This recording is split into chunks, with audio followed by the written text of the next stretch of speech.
that regard. Hello, YouTube. This is Sean Mary along with my friend Raquel here. We wanted to hop on to talk about the studio Pixar, which is one of the major animation studios putting out movies right now. I actually did do a stream about Pixar not too long ago, but that was by myself, whereas in this case, I have someone here to bounce things off of that inherently makes things more interesting. First of all, let's talk about this. How do people view Pixar versus other major animation studios putting out movies right now? Illumination is another one of the big ones. So, Raquel, what do you think the difference is? Well, I would say the difference is Pixar has more variety, whereas Illumination kind of has gotten stuck on this one thing with Despicable Me and Minions. It seems like the bulk of their movies that have been put out in the last couple of years have been a lot of the Minion movies. Yeah, I think people would like to see more variety with Illumination, and I think that that would help the company grow a lot. yeah, I think that'll help as well. If you think about it, Illumination has put out like 13 movies right now. Six of them are either Despicable Me or Minions. Specifically, you have four Despicable Me movies and two Minions movies. So about half of their filmography is Despicable Me or Minions. Plus, the Minions are just a money-making machine. They have sold so much merchandise. So many parents out there are going to tell you, oh, my kids have the Minions. Or they're talking about them all the time, Oh, the Minions are so cute. I love them. That's not surprising, because Minions are inherently designed to be cute. Yes. They I think they they sell played their merch. part in that. But I haven't really seen the Minion movies, so I can't comment on it too much. But I know I'm tired of seeing them come out. Yeah, and you see the Minions everywhere. If you Yeah, think you about do. trailers or TV spots, you're like, yeah, I've Toys. you're like, oh, I've seen the Minions 50 times already. Yeah. Honestly, when they're used in one of these movies sparingly, when they're sprinkled in there as like a nice spice, then they work well. But you got to keep in mind, inherently, Minions are not designed to carry their own movie. Because inherently, think about it, do Minions grow or change? No, they're pretty much consistent with what they are and how they are. Exactly, they stay the same. Also, do they speak a language we can discern, we can Definitely not. understand? Exactly. It's like some gibberish that Yeah, they're speaking. the Minions speak gibberish. So inherently, when you're doing a whole movie called Minions that's only about the Minions, it's just a bad idea at its core because it's really hard to have a narrative that you care about, a story that you care about, or characters that you connect with when your characters are minions that just stay the same throughout the whole runtime and don't speak a language we can understand. Honestly, I think the big problem with the Despicable Me franchise overall is that it started off with a really compelling hook, a good central premise, but then as the franchise has gone on, overall you feel like that premise has been lost. What is that original premise, original hook for Despicable Me? To be honest, I don't remember the first movie. It came out so long ago, but I do stick by saying that it's over.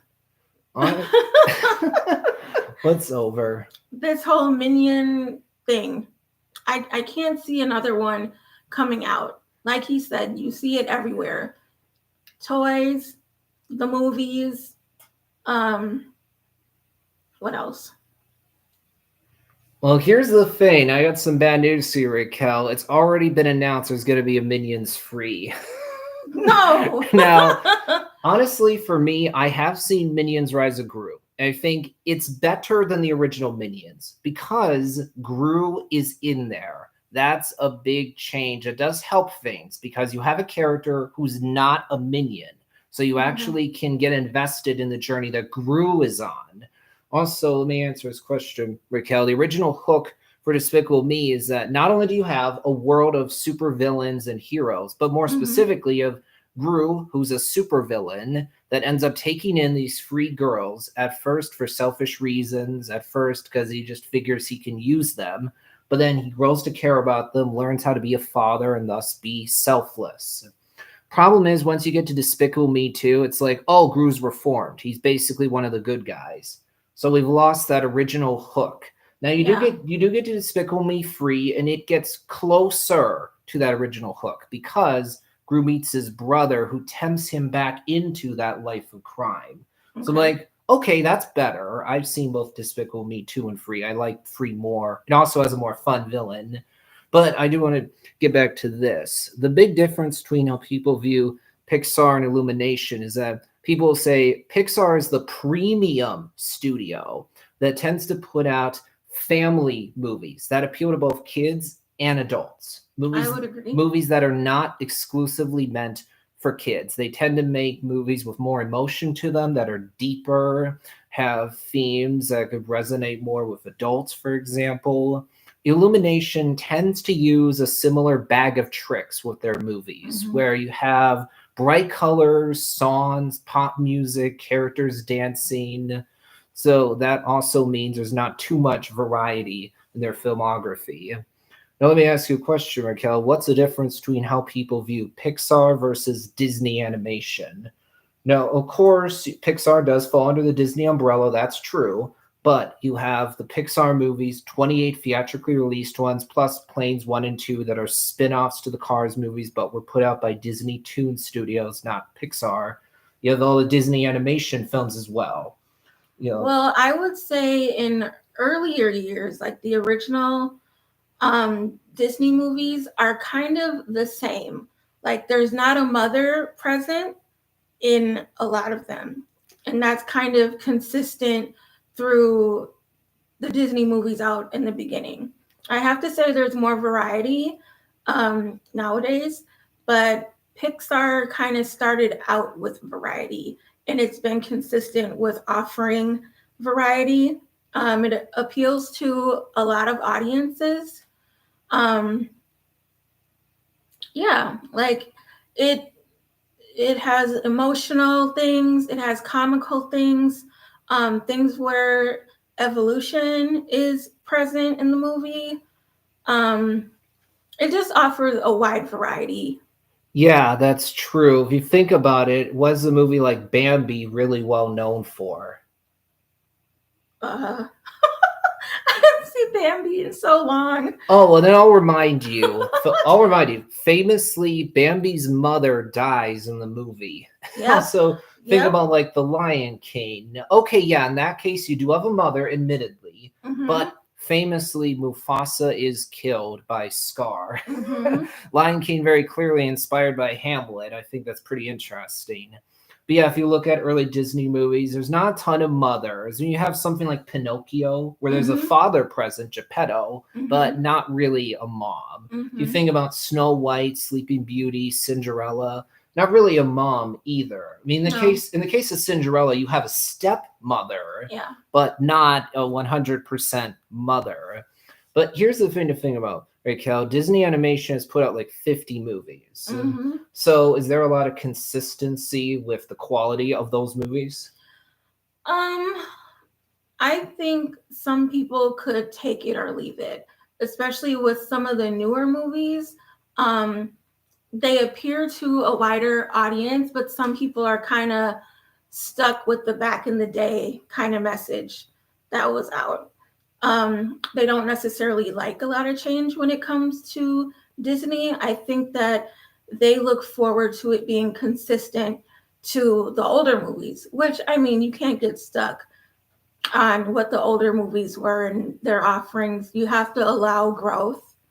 So I think that's really probably the tug of war between people and how they view Disney. Yeah, it's a good point. You can't get stuck in the past. Certainly, you can take inspiration from it, but not Mhm. get stuck. I mean, for example, if you think about Snow White and the Seven Dwarfs, the first theatrically released Disney animated movie from the 1930s, of course it's iconic. Of course it's a classic. Of course it's connected with people a lot, which is why we're getting a live action remake this year. Fingers crossed Cool. that one will be good. Of But what Which movie? Snow White and the Seven Dwarfs. That was the first Oh. theatrically released Disney animated movie. Disney is putting out a live action remake this year. That Okay. tells you that, well, a lot of people have connected with Snow White. Well, Like- I've seen Snow White remade quite a few times. My favorite version of it is called what did I tell you it was called? Well, there's Snow White and there's like Snow White and the Huntsman, which I don't think was put out by Disney. It's like on Amazon Prime. Probably Yeah. some other studio put it out. You also have something like Snow White Malice of Terror, I think, if I remember right. Isn't it Tale of Terror? I think Tale of Terror, yes. Yeah, that's not a Disney movie. Yeah, there are other versions of Snow White out there, Mhm. just ones that are separate from Disney. Yeah. If you think about actually Beauty and the Beast, aside from the 1990s Disney Renaissance classic, then the live action 2017 remake, there are different versions of Beauty and the Beast out there that are separate from Disney. Heck, within the last 3 years, actually, Guillermo del Toro did his own version of Pinocchio, independent from Disney. Oh, really? Right? And then think about The Little Mermaid. You have a movie like Splash, which is... Oh, I love that movie. If you think about it, it's a different version of The Little Mermaid because it cuts out a lot of the more fantastical elements of Little Mermaid. With Little Mermaid, you have Triton, the king of the sea, the villain Ursula, Ariel's friends like Flounder, Sebastian, and still no mother. The underwater kingdom of Atlantis. But Splash basically cuts out the underwater kingdom, the king in charge, that villain, Ariel's fish friends. Just deals with the idea that you have a mermaid from under the sea who goes to the land, meets a guy there, they fall in love. Then actually she ends up going back to the sea by the end of the movie. Here's the point I want to get to, Raquel. Because Disney Animation has put out so many movies, put out 50 movies, inherently that means they're not all that consistent when it comes to quality. There's been a lot of ups and downs, which isn't surprising. That's what you'd expect. I mean, when you have that many movies, of course, some of them are great, some of them are not good, some of them are in the middle. It depends on which one you're talking about. Let me just touch base on the Little Mermaid thing really quick. The original story is by Hans Christian Andersen, and that one is a lot more sad. She ends up dying at the end of the movie because she couldn't kill the prince. The only way she could return to the sea is by stabbing him. And she didn't want to do that, so she ended up dying. So that's the original story, which is kind of dark. Yeah, it is. And also, if you think about it, the original story from Hans Christian Andersen has some pretty obvious religious symbolism in there. I mean, the prince is rescued by a house of worship. Death of the Sea is measured in church steeples. Disney chose to cut out that religious symbolism from their version of Little Mermaid, which frankly is what you'd expect from a studio like Disney. I remember you and me watched this 1975 anime version of A Little Mermaid. Yeah. I really enjoyed it. In some ways, I enjoyed it more than Disney's version of the story. Don't get me wrong. The Disney Renaissance classic Little Mermaid is not one that I view as bad at all. Of course, it has some very iconic, memorable songs. Part of Your World, Poor Unfortunate Souls, Under the Sea. Of course, there's great visuals in there. The sea looks really good. Yeah, Ariel has qualities to her that are relatable. There's things about that original version of Little Mermaid that I'm not as crazy about, like how stupid Ariel is, frankly. If you actually think about what she does, it's like, Ariel, are you kidding me? You're going to throw away your father, your family, your friends, everything for a guy you didn't talk to even once, for a guy you only saw. Yeah. I mean, sure, teenage girls can absolutely have crushes. They can be like, yeah, I want to go with this guy. Yeah. That in and of itself isn't too uncommon, but the fact that Ariel's just so fine with throwing everything away for the sake of this guy she didn't talk to even once, something I'm not crazy about. So similarly, Aladdin is one that actually I haven't seen it as often. That's the thing. The original Aladdin, the cartoon? Yeah. Here's the thing. I used to own Lion King, Beauty and the Beast on VHS tape back Mhm. when my parents lived in New York. So I've watched those more times. I have more nostalgia for them. I don't have as much nostalgia for Aladdin and the Little Mermaid. To be clear, I actually really enjoy the original Aladdin. I don't have too many problems with it. Whereas the Little Mermaid, not quite as crazy about that one.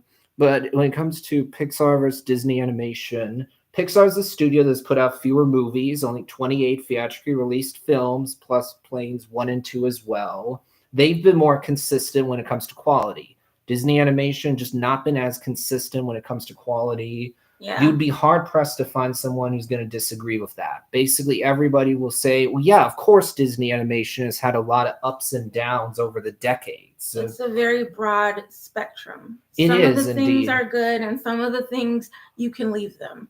Yeah, that's very true.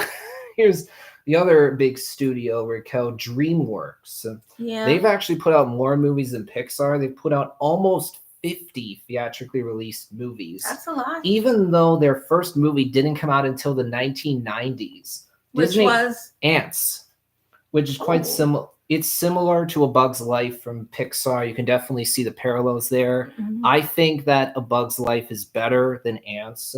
I've seen Ants one time. I'm like, okay, sure, I'm glad I saw it, but would I want to rewatch it? No. Probably not. Here's the thing. Has DreamWorks been that consistent when it comes to quality? You know, I can't say yes or no. Like I enjoy DreamWorks and the movies that they put out, whether it's a cartoon or a real movie. But yeah, DreamWorks has put out some pretty good movies.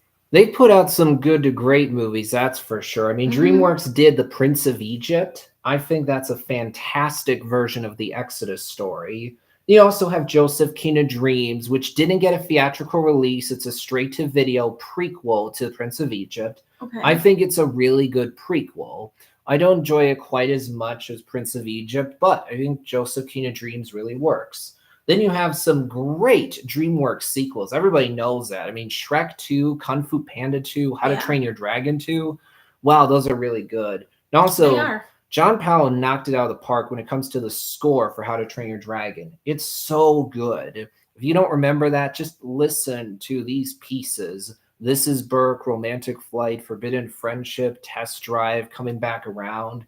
You go, oh wow, this is so memorable. Yeah, honestly, when you watch the trailer for live action How to Train Your Dragon, as soon as you just hear that music, you immediately feel nostalgic. Like, oh, that music is just so good. Though I will say, I do not know why it is that we're remaking How to Train Your Dragon this soon. That's just ludicrous. That is soon. Yeah, if you think about it, the original How to Train Your Dragon came out in 2010. That was less than 20 years ago. Also, let me ask you a question. When did the third How to Train Your Dragon movie come out, The Hidden World? Well, I can't answer that because I've never seen any of them. It came out in 2019, only 6 years ago. Yeah. And also, let me tell you something. There's over 10 seasons of animated television on streaming right now. Are you talking about one? How to Train Your Dragon. Oh, yeah. Okay. There's almost 20 seasons of animated television on streaming. Wow. So why the heck would you start over this soon in 2025? That's silly. Absurd. But pretty much everyone will agree Pixar has been a lot more consistent than DreamWorks. Sometimes you get Prince of Egypt, but other times you get Trolls, which pretty much everyone will tell you is not at all very good. Yeah, I didn't hear any buzz about Trolls. Here's the weird thing about the original Trolls movie. It's super unclear who the target audience is because, on the one hand, it's a movie about these cute little trolls that fart glitter and cupcakes. I'm not breaking you. It's real. Okay. That's obviously very kiddie. That's meant for 5-year-olds. Yeah, I'll say. And you know what else is in that movie? Creatures that eat trolls alive. That's much, much darker. I would agree with that. Very tonally inconsistent. So you have glitter and cupcakes and murderers. Yeah. Yeah. Then when you watch Trolls 2, you're wondering throughout the runtime, what message are you trying to communicate? It's super unclear. Now, I've seen the third Trolls movie, Trolls Band Together. and it's okay. It's not like a terrible movie, but not a great one either. I don't Okay. even have too much to say about it. It's just very middle of the road. Like, yeah, I enjoyed it enough, but would I want to rewatch this film? No, Probably really not. not. Exactly. So DreamWorks had a lot of ups and downs as a studio. But now let's actually start talking about Pixar's movies. So the first movie they put out was Toy Story back in the 90s. And basically everyone will agree this is a great movie. Yes. You've seen Toy Story? Yes, I have. Uh, Many times. I think you'd agree when it comes to the story, the characters, the writing, it really holds up well. Yeah, it's memorable and it's a classic, I would say. Yeah, and the basic idea is very creative. Toys come to life. Hmm. Also, what's interesting is that if you think about the character of Sid, is he actually a villain in that movie? Sid, I don't remember who Sid is. Oh, he's that kid from Toy Story 1 who likes to either blow up toys or turn them into these Oh yeah, Frankenstein like I remember hybrids. now. Oh, yeah. Um, I don't know if I would call him a villain. He's just kind of like a bad kid.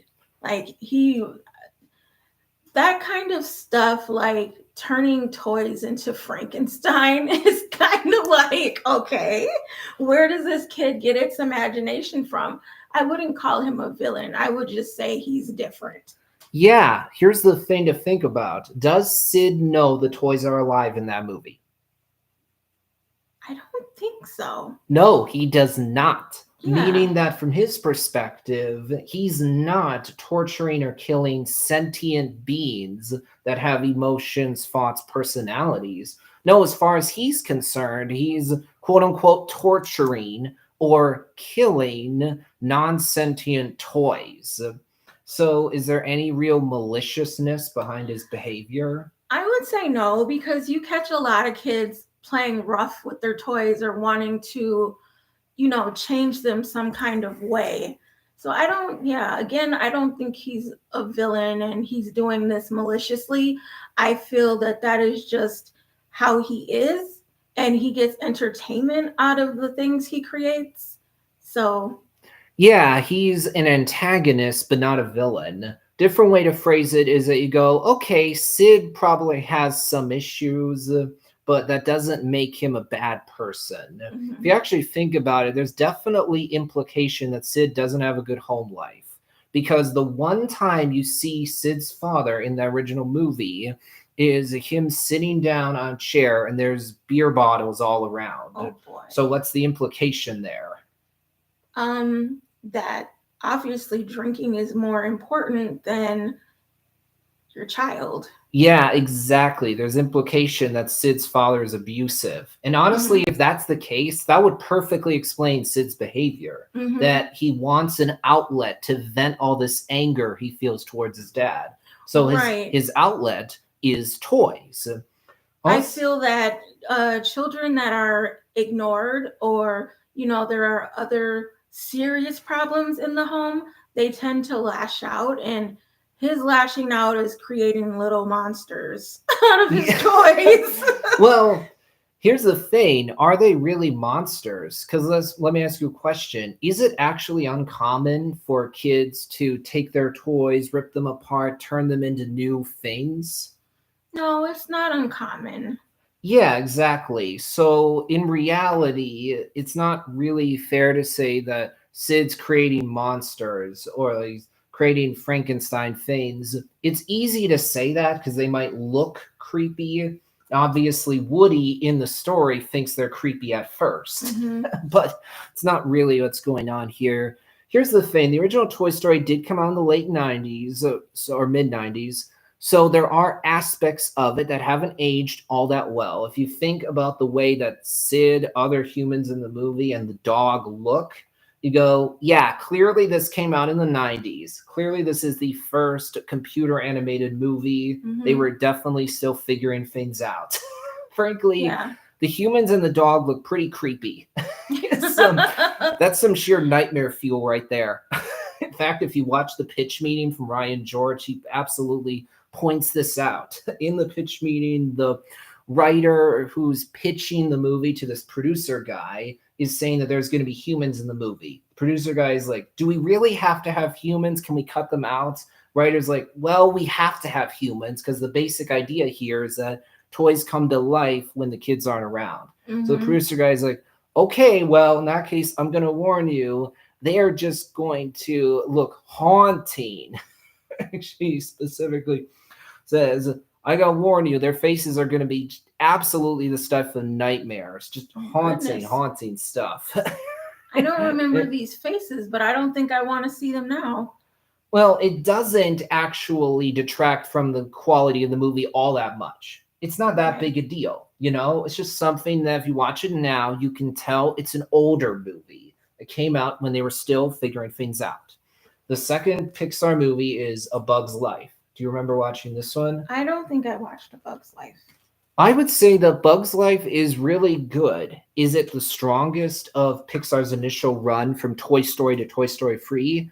No, I don't think that it is. I think on a visual, technical level, it hasn't aged all that well. It certainly looks dated if you watch it now. You just look at the backgrounds, the amount of different locations you see in the movie, the way the characters look. It's like, okay, yeah, this is an older movie.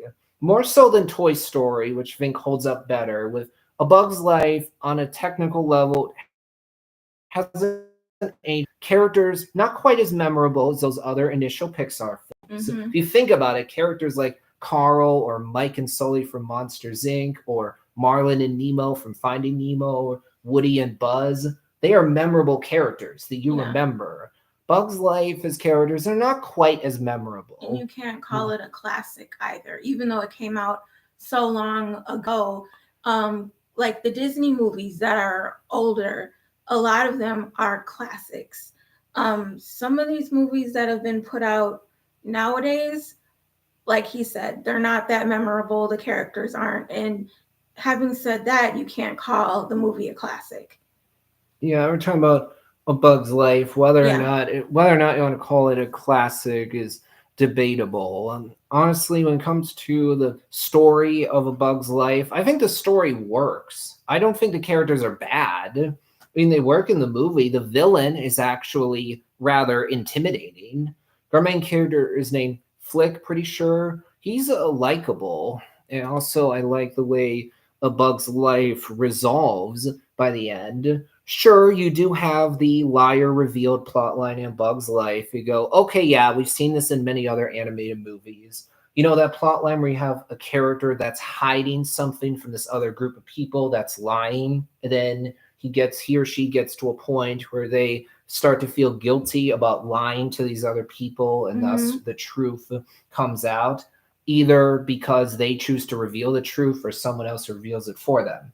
Think about Over the Hedge, Madagascar 3, Mulan, all have this liar revealed plotline in there. Ice Age from Blue Sky Studios actually has that too.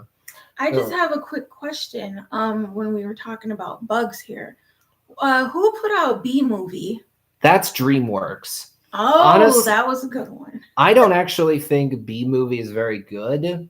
Primarily because the central premise of the movie feels incredibly creepy because you have this bee that gets into a relationship with a lady. So it's like, okay, we have some good old bestiality in here. And also you have this guy who likes the girl that ends up in a relationship with the bee. The movie presents this guy as just a terrible person. He's a villain. You go, no, he's not a villain. He sees that this girl who he likes, who he's probably known for a long time, is starting to get into a relationship with a bee. I would be very uncomfortable too. I would be very unhappy. I'd be like, what are you doing? A bee? What? You're gonna gauge it's a bestiality here? What? Okay, we can get back on what you were talking about. You were saying something about Over the Hedge and... Well, I was saying, like, all these other animated movies have the liar revealed plotline in there where a character lies at first, and then at a certain point the truth comes out, and so they change for the better. Like in Over the Hedge, you have this raccoon RJ. who Mhm. at first is lying to this group of animals that live on the other side of the hedge. At Mhm. first, he's basically just a con man using them for his own ends because he has to get this wagon full of food and deliver it to a bear, otherwise, he will be eaten. So he's getting all these other animals to get this food for him, but he doesn't reveal the real reason why he wants it. And you get to that point later on in the movie where the truth comes out, and then he comes back in order to save the animals. So this plot line, Liar Revealed, it's been done in many animated movies. So Yeah, now, it has after been. after A Bug's Life, you had Toy Story 2. You've seen that one? I've seen it, but I can't say I remember a lot about it. Well, I'll give you a refresher course. So you have this guy named Al who is at this building. He has this collection of toys that are part of an old TV show, Mhm. including Jesse the Prospector and this horse Bullseye. At the beginning of the movie, Al ends up. Wait, hold on a second. I gotta see.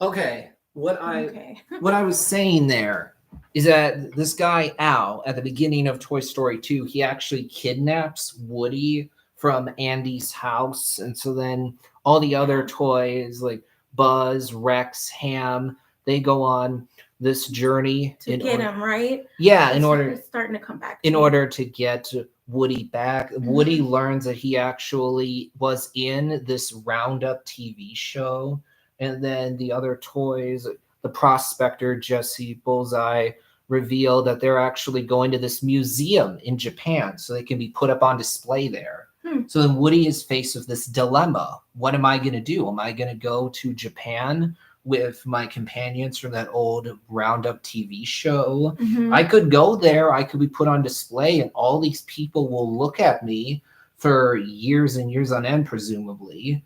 But I could also go back to my friends, to my human Woody, and Mhm. human Andy. Sorry, I don't know what happened there. Andy's the human, Woody's the Yeah, toy. Woody's the toy. Yeah. The Woody actually is faced with this dilemma. Then he ends up deciding to go back to Andy by the time the movie's over.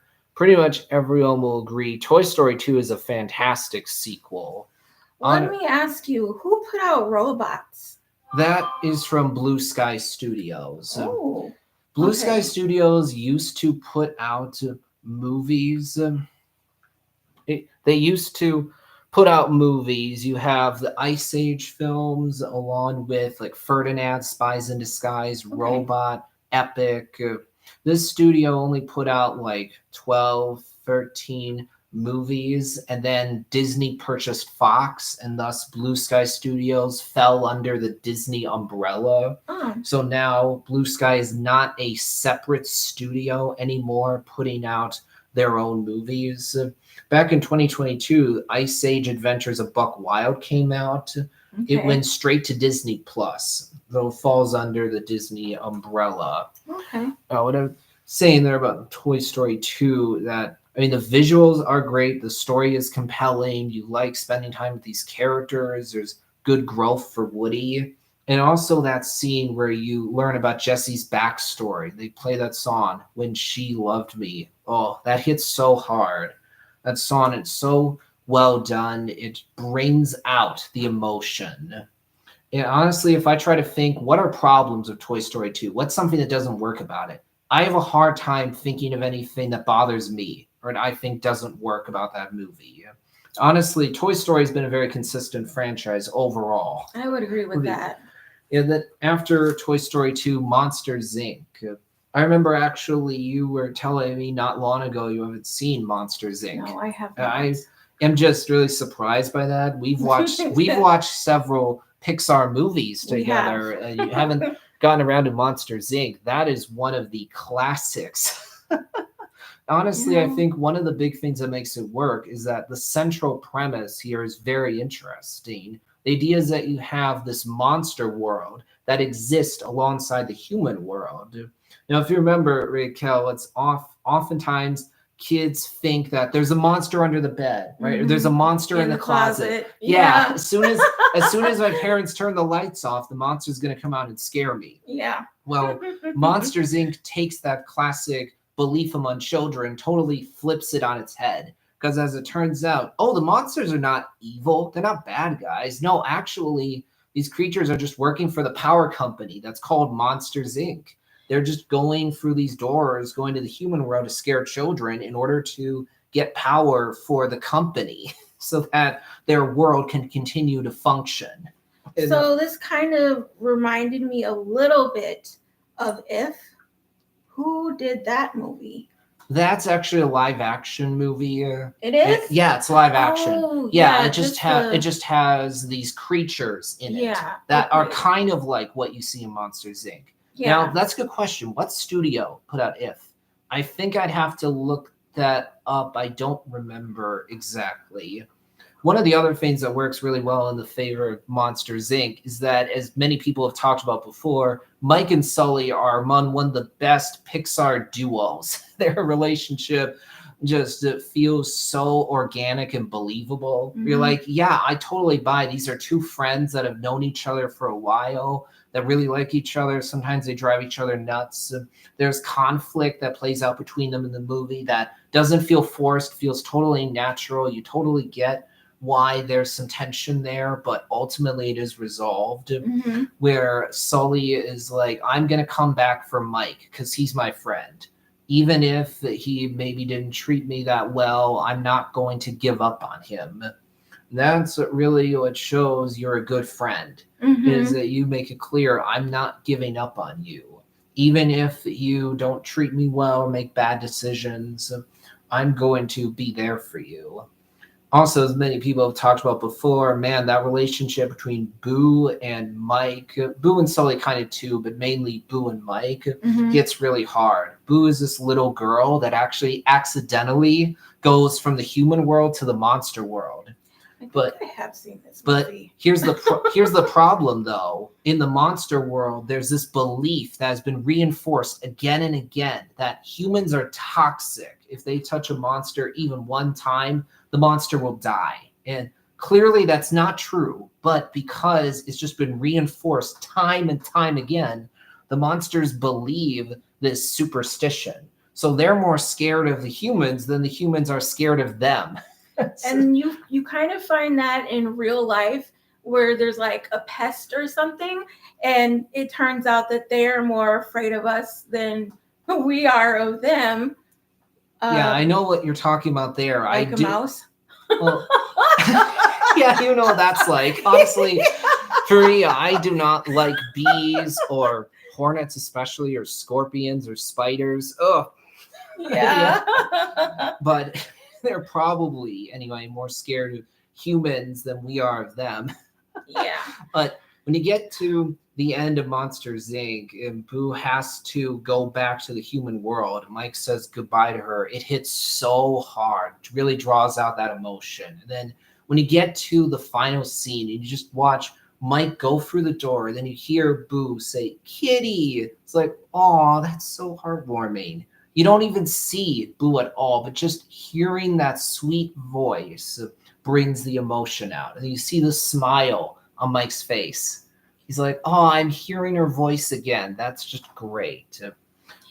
So, kind of a side note. I don't know if you've seen this movie called 9. Yeah, I've seen that one. It's a stop motion style of animation. It's definitely a different kind of animation than the one that Pixar uses. It is. A lot of the major animation studios, Pixar, Illumination, DreamWorks, Disney, they tend to use fairly traditional 3D animation. So you look at Elemental as an example, and you're like, well, of course, it's very well done animation. Obviously, a lot of work went into it. Yeah. But is it creative animation? No, it's not, because it's fairly traditional 3D animation that's done really well. Whereas if you think about Mitchell's versus the Machines, put out by Sony Pictures Animation on Netflix, that's a fantastic top-tier animated movie that has interesting creative animation. Puss in Boots: The Last Wish from DreamWorks has interesting animation. Spider-Man Into and Across the Spider-Verse has creative animation.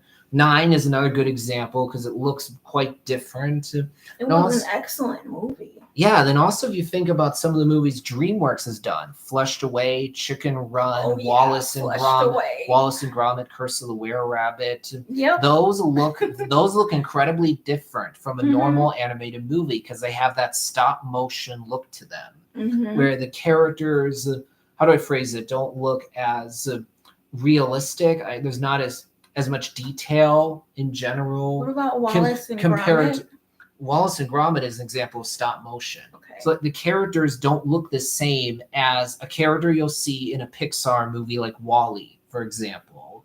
The look is so different in Wallace and Gromit. Like the characters are less detailed, so they don't seem as realistic. Yeah. If you watch a Pixar movie like Luca, you go, these look like humans. You know, they don't look like fake humans. They look like real humans. Also, one of the advantages that Monsters Inc. has, honestly, is you go, this is a world I just want to spend more time in because it's a very interesting one. So I've actually seen 2 seasons of this TV show called Monsters at Work on Disney+. Monsters at Work, huh? Yeah, primarily for the reason I just said. Because it's like, yeah, I'm totally game for spending more time in this world, just spending more time with these characters. There's all these different, very creative monster designs in Monsters Inc. Mhm. After that, you have Finding Nemo. Oh yeah, this is one of my movies.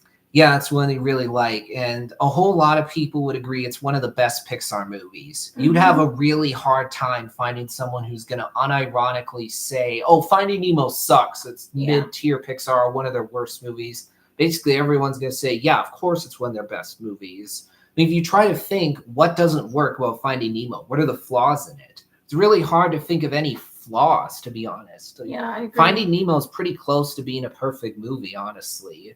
And also, if you'd agree, it's one of the Pixar movies that really draws out emotion. Yes. If you think about it, the core themes of Finding Nemo are going to resonate, connect a lot more with an adult than a kid. Mhm. What is the core theme of Finding Nemo? Well, for me, what I get out of it is kind of coming of age, like breaking free from that hovering of your parent. Like he has to learn how to be out in the world. Yeah, that's definitely true. The other part of it is there's very much growth for Marlin, the parent, as well. True. Right at the beginning of the movie, you have this really tragic event happen where Marlin loses his wife and all his kids except for one, just because of some predator. It was a complete accident. And then Marlin is overprotective of Nemo. And one of the reasons why the movie works so well is you totally get where Marlin's coming from. Because you saw that opening scene, you saw that trauma. You understand where Marlin's insecurity is coming from, why he feels the need to over-supervise. Yes. But you also totally get why Nemo would be frustrated with his dad. So then you get to a moment that's very powerful where Marlin hears Nemo say, I hate you. Because in that moment, Nemo's really annoyed with his dad being overprotective. Yeah. But then as soon as Nemo is being kidnapped by these divers, he immediately is like, Daddy, please help me. It's like, yeah, that's totally realistic. That's how it is for a parent and a kid, where sometimes they'll be really annoyed with each other, just at each other's throats. But if a kid is suddenly in danger, of course they're going to reach out to their parents for help. They're going to ask for their parents' help. That's how it is with like siblings as well, where sometimes they'll get annoyed with each other or at each other's throats. But when it comes down to it, of course they care about each other. Of course they love each other. Yeah. You know, that's like, oh yeah, really the that core. hits home. Yeah. The thing is that this core theme that Finding Nemo has of parenting and learning to let go is a lot more likely to resonate deeply, connect with someone who's like 40 compared to someone who's only 15. Now, of course, Finding Nemo has humor in it. It's not a bleak, depressing movie that's not fun at all. Right. No, it's still absolutely fun. So it's accessible to kids. It's not off-putting in any way. Right. But it's not a kiddie movie. It's not exclusively for children. There are adult themes that everybody can enjoy it going to see it at the movies. Yeah, and also what's very interesting about Finding Nemo, if you think about it, is there is not a traditional or obvious villain. Think about that for a minute. Who is the villain in Finding Nemo? Well, I think they would say the divers since they captured him, but honestly, they weren't trying to do anything malicious. They were probably just doing their job. Yeah, So, it very much feels like it. hmm You understand why, from the perspective of these fish, these sea creatures, okay, they're going to be scared of these divers. That makes sense. hmm But it doesn't in any way feel like these divers are evil or that they're bad guys. right, And it's likely that they don't know that these fish can actually talk. right. It doesn't seem throughout the movie like any of the humans know that the fish are sentient, they can talk. They hmm probably just think that these are ordinary fish, ordinary sea creatures. We learn that these divers are working for this doctor out in Australia. When you see this doctor, this dentist on screen, he hmm seems like a nice guy. You don't get any feeling of malice from him at all. Now, you could make the argument that maybe Darla is the villain because when we first see her in the movie, they literally play the main theme from Psycho for a bit there. And Do they? they do. You hear it for like a few seconds. And then you learn that Darla likes to kill these fish. She puts them in bags and shakes the bag. Usually the Yeah, fish end up being dead. So, I mean, I remember uh, this. she seems creepy in the movie, but is she really a villain? No, she's just a kid. Yeah, ultimately, it's like, well, she's a child. I mean, are there some issues there? Maybe. But again, it doesn't seem like she knows that the fish are alive, Right. which means that she's not knowingly killing a sentient being in order to be sadistic or anything like that. hmm There's actually several Pixar movies that don't really have a clear and obvious villain. Inside Out is a big example we'll get to in a little bit. But after Finding Nemo, The Incredibles came out next. I remember actually you were telling me not long ago you don't remember seeing this movie. I believe I've seen it actually in the past couple of years. I just don't really remember much about it. Well, I'll remind you. It's set in this world of superheroes and supervillains. You hmm have this guy, Bob Parr, who ends up early on in the movie marrying this lady named Helen. Bob's actually Mr. Incredible. Helen is Elastigirl. They get married. They end up starting a family. They have hmm 3 kids. One of them is a baby named Jack Jack. And then they have a young boy named Dash. And then a slightly older teenage girl named Violet. So Yeah. also, early on in the movie, we see that there was this golden age where the superheroes were out there stopping crime. But then, due to a series of events, the superheroes are forced to go underground, go into hiding. So we hmm see that Bob, especially, is just carrying out this rather dull life that he's not very satisfied with. He's literally working at this building where he's sitting in this little cubicle. And he's just working for an insurance company. And because of the way his boss views things, Bob is forced to basically use every single loophole and technicality in the book to deny people their claims. Even though Bob doesn't want to do that, he wants to hmm help people. He's put in this bad situation where he has to secretly help people out while pretending that he's doing what the company wants him to do. Right. Plus, you see that, oh, his boss is such a jerk for no reason at all. He's just the hmm worst boss imaginable. Totally unconcerned corporate executive that doesn't care about people, just cares about profit. It's like Right. not likable in any way. Also, you see that Helen is trying to be a home wife. She's hmm kind of struggling with that. Dash is acting out at school because he's trying to get attention. Violet is rather shy. There's this boy that she likes, and she's not brave enough to talk to him. The Yeah. boy's named Tony. Then Jack Jack, just a baby, not much going on with him. Yeah. Doesn't he not? He can use his power, but they can't kind of figure out how to contain it.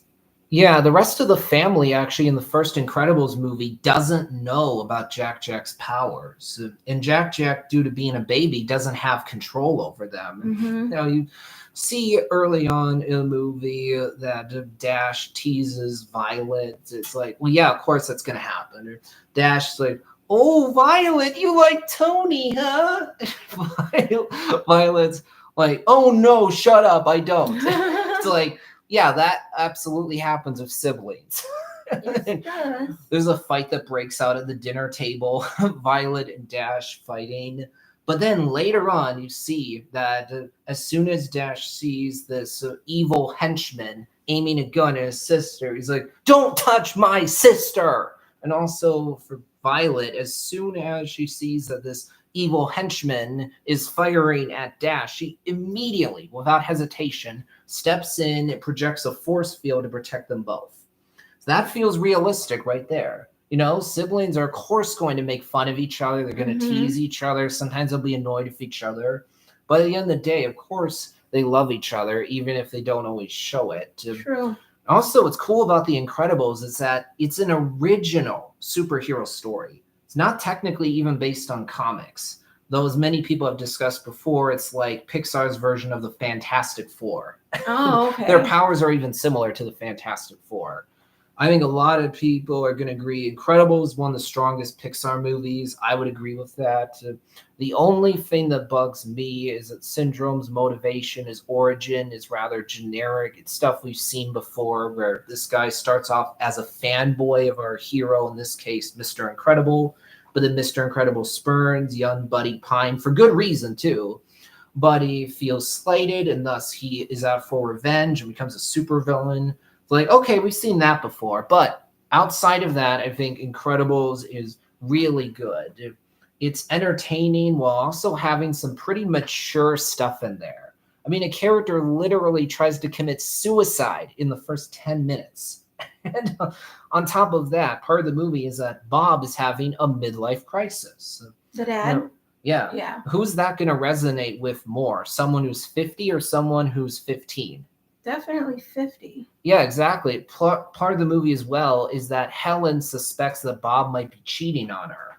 And then on top, That's kind of a mature subject there. yeah, for sure. And there's literally a scene in the movie where our main villain Syndrome fires jets at this jet of this plane that Helen, Dash, and Violet are in. And then both Syndrome and his henchwoman Mirage learn that there are women and children on this plane.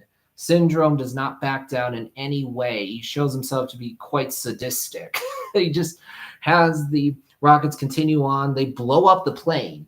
So Bob, for a bit there, thinks that his wife and his kids are dead. And thus, he's at his lowest point. And Syndrome just proceeds to gloat right in his face, rub further salt in that wound, twist the knife even further. And thus we see Bob gets to a point where he's so angry, for good reason, that he grabs Mirage and threatens to kill her. But we also see that Bob is not willing to cross that line. He will not commit murder like that. I mean, yeah, Bob beat up henchmen in the movie, so maybe they end up dying. But Bob is not willing to snap someone's neck. He's not going to commit murder in that direct way. Right. Even when he's angry, he still is a good person. And after Incredibles, you have the first Cars. You remember? Cars was good. Honestly, a lot of people, including me, would say that it's the weakest film in that initial run from Pixar, from Toy Story to Toy Story 3. But here's what makes Pixar such an impressive studio. Cars is still not a bad movie. It's a good movie. I wouldn't say it's a great one. It has its flaws, but it absolutely has merit as well. So if Cars is the worst movie in your run, that's incredibly impressive. Keep in mind, Cars is still fresh on Rotten Tomatoes. The score is over 60%. Actually, I'm pretty sure it's certified fresh. Still has a Rotten Tomatoes score of 75%. Which isn't quite as good as the Rotten Tomatoes score for Finding Nemo or Toy Story, but 75% is still very good, very solid. Honestly, I think Cars has some really memorable songs in it. Life is a Highway, Real Mm-hmm. Gone, Route 66. There's good visuals in there. I think you have a story that works, and you have characters that are fun. Tow Mm-hmm. Mater is used just the right amount in the original Cars, where he's Yeah. sprinkled in there, but you don't get too much of him. Yeah. Now, admittedly, I think there are things that could have been improved. I think that Lightning McQueen is just a bit too arrogant, too He obnoxious at the is. beginning of the movie. Well, of course, I understand that the whole point is that he does grow to be more humble and selfless. That's his character arc. But I think it could have been handled better. If you'd given Lightning McQueen some more redeeming qualities, that would have helped out. Also, I think it does drag in the middle where it goes on for a while, Mm-hmm. really Kind of slows, slows really down. slows down, takes its foot off the gas. Yeah. I do, however, think Doc Hudson is a really interesting character in the original Cars. Frankly, I think he's more interesting than our main character, Lightning McQueen. Really. I would have been totally on board for spending more time with Doc Hudson. He doesn't get all that much time, but the voice actor makes the most out of every second he has on screen. I think it is sad that the voice actor for Doc Hudson passed away after the original Cars. Oh. Thus, the character of Doc Hudson dies in universe. Once you get to Cars Free, there is very much an effort to memorialize, pay tribute to that character, but you don't see Doc Hudson on screen after the first Cars, which I think is sad. And also, I like the idea that we're exploring now this town, Radiator Springs, was once a robust tourist destination. It off, doesn't it? Yeah, the Yeah. world forgets about Radiator Springs, but then Lightning McQueen by the end makes sure that the world remembers Radiator Springs again. I Mm-hmm. like Pixar putting out this movie. It's exploring nostalgia for small towns. Mm-hmm. And then after Cars, you have Ratatouille. Oh yeah, that was a good one. Honestly, here's the thing that's most impressive about Ratatouille. It takes a concept and premise that seems ludicrous and makes it work really well. Mm-hmm. Just think about the main concept of Ratatouille. You have a talking rat that goes over to Paris, meets this boy, and trying to remember the name. I don't But remember his name. he meets this guy who works at a restaurant, though he is just a garbage boy. Mm-hmm. The Ratatouille helps out Linguini, that's his name, helps out Linguini in order to help Linguini be a good cook. Linguini's just a garbage boy at first, but Ratatouille helps out this boy. And actually, specifically, the way he does that is by manipulating his hair. That concept right there seems ridiculous. I would agree. A rat is being advised by a ghost and then helps a guy to cook by manipulating his hair. Yeah, that's how he was cooking, right? Yeah. Like yanking out his hair one way or another. The rat's hiding under the top hat. Mm-hmm. It seems like it shouldn't work, but it really actually does. Yeah. I mean, Ratatouille is one of the better Pixar movies. I think a lot of people are going to agree with that. The story actually really works. You like the characters. When it comes to the tension between Ratatouille and his dad, works well because you understand where both of them are coming from. Mm-hmm. You get that Ratatouille wants to follow his dream, follow his passion, but you also see that, Ratatouille's dad has seen many examples of humans killing rats, as you can imagine. Yeah.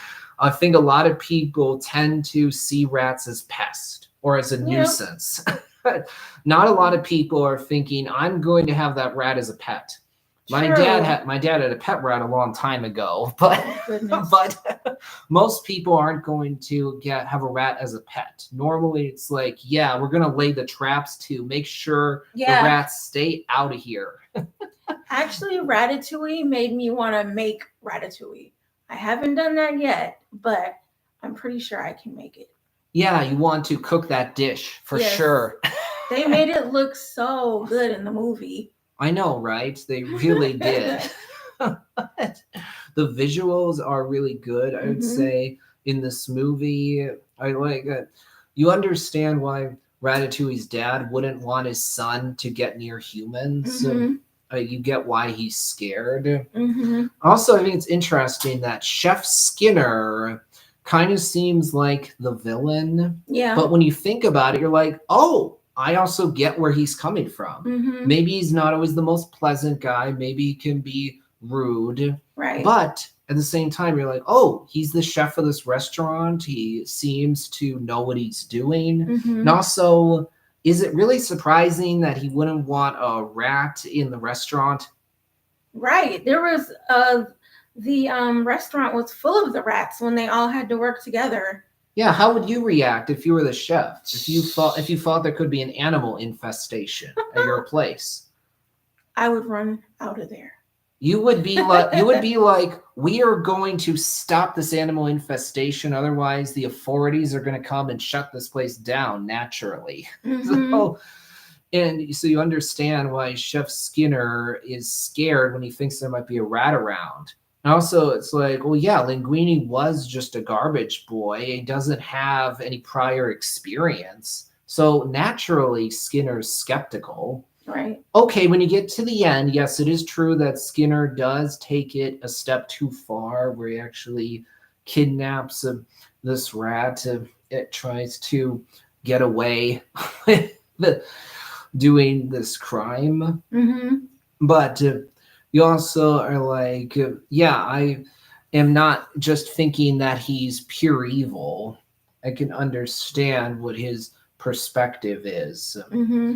Also, I like the growth that you get in that movie for Anton Ego. He's that #1 top food critic, the intimidating, tall, skinny guy. Yes. I like the beginning of the movie, we learn, oh, his review that was bad of the restaurant is one of the things that caused the big, well-known chef to pass on. Mm-hmm. And then toward the end, Anton Ego confronts Linguini after Linguini has found all this success after he's become an overnight sensation because he's been cooking so well. Mm-hmm. Anton Ego is like, I'm going to give you a chance to prove yourself. I'm going to come into the restaurant tomorrow night with high expectations. Don't disappoint me. So then he goes to the restaurant, and at first he is skeptical that the food's going to be any good there. Right. Previously, he had given it a bad review. But as soon as he tastes that ratatouille dish, it takes him back. Takes him back to his childhood, to happier times. And then right at the end of the movie, you see, oh, Anton Ego looks much happier than he did previously. He did. His whole demeanor changed. Exactly. And also there's a happy ending when you get to the final moments. Where, sure, the restaurant was closed down, unsurprisingly. Right. But Linguini and his girlfriend have found a new restaurant. And also the rats have accepted that, okay, not all the humans are going to like us. Not all the humans are going to want us around, but we know the few humans who are cool with us. We found a place where we can live, where we're not going to bother the people. So we're not going to risk getting shot by them or caught in a trap, anything like that.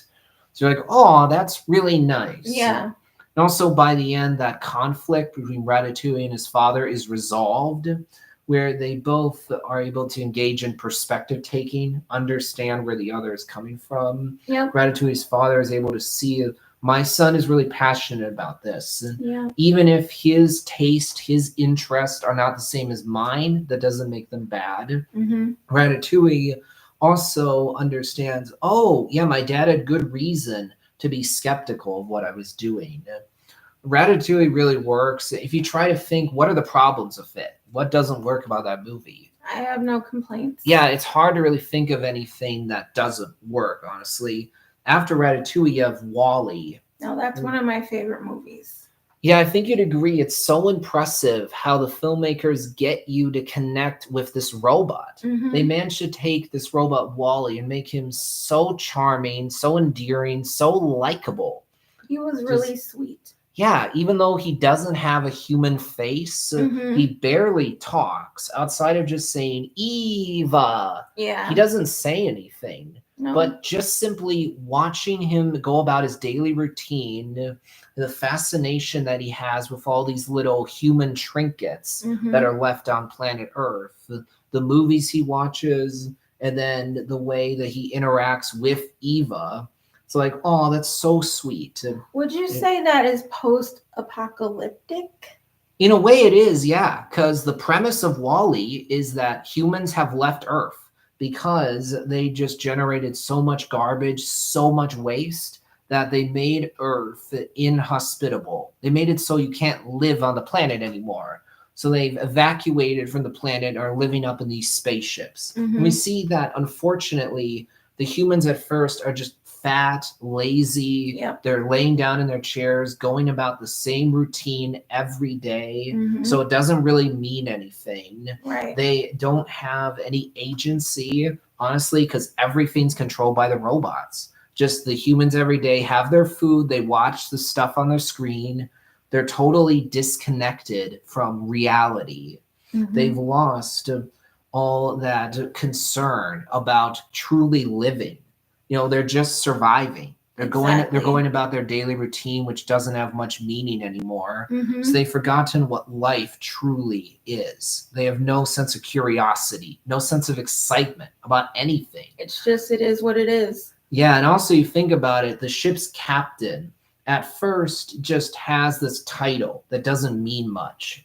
You see, the autopilot is the one truly in charge. You know, the autopilot does pretty much everything, and the captain just reads morning announcements, gets his coffee, and that's it. So that title really is just a formality, nothing more than that. But, however, as the movie goes on, you see that the captain actually wakes up, really. He actually stands up at one point, literally, which is a representation of him not being lazy anymore, not being complacent anymore. He actually develops a backbone, really. He develops his own sense of agency. By the end, he actually turns off the autopilot because he's realized we need to start truly living. Right. So, and also for all the other humans, because of Wall-E coming onto the ship, they start to wake up, basically. They start to get connected again with reality and also start to notice the people around them, whereas before they were not.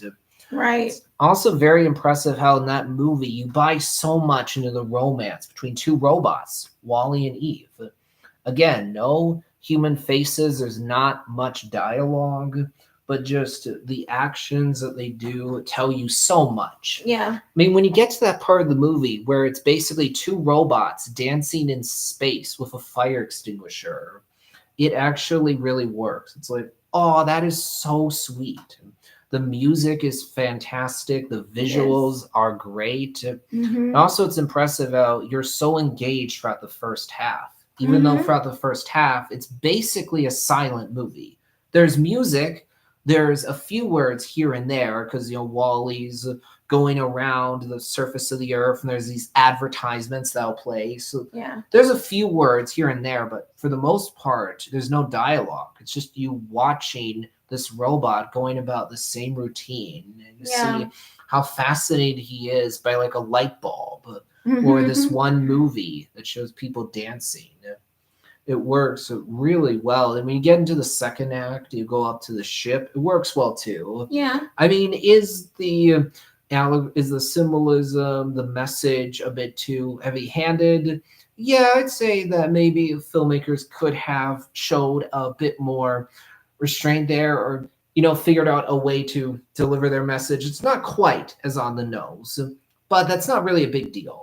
To me, that doesn't impact quality of film or hurt it too much. It's just like, okay, that could have been done better. But overall, I think Wall-E really works. It's one of the best Pixar movies. And also, it's interesting that the autopilot in that movie is the closest you get to a villain.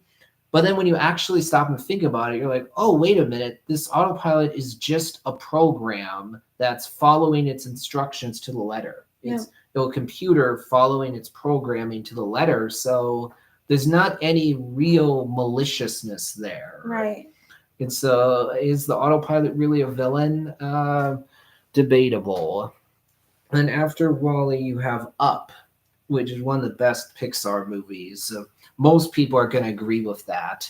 It definitely has a lot of emotion to it. That is for sure. It does. I mean, just think about those first 10 minutes. What are you seeing there?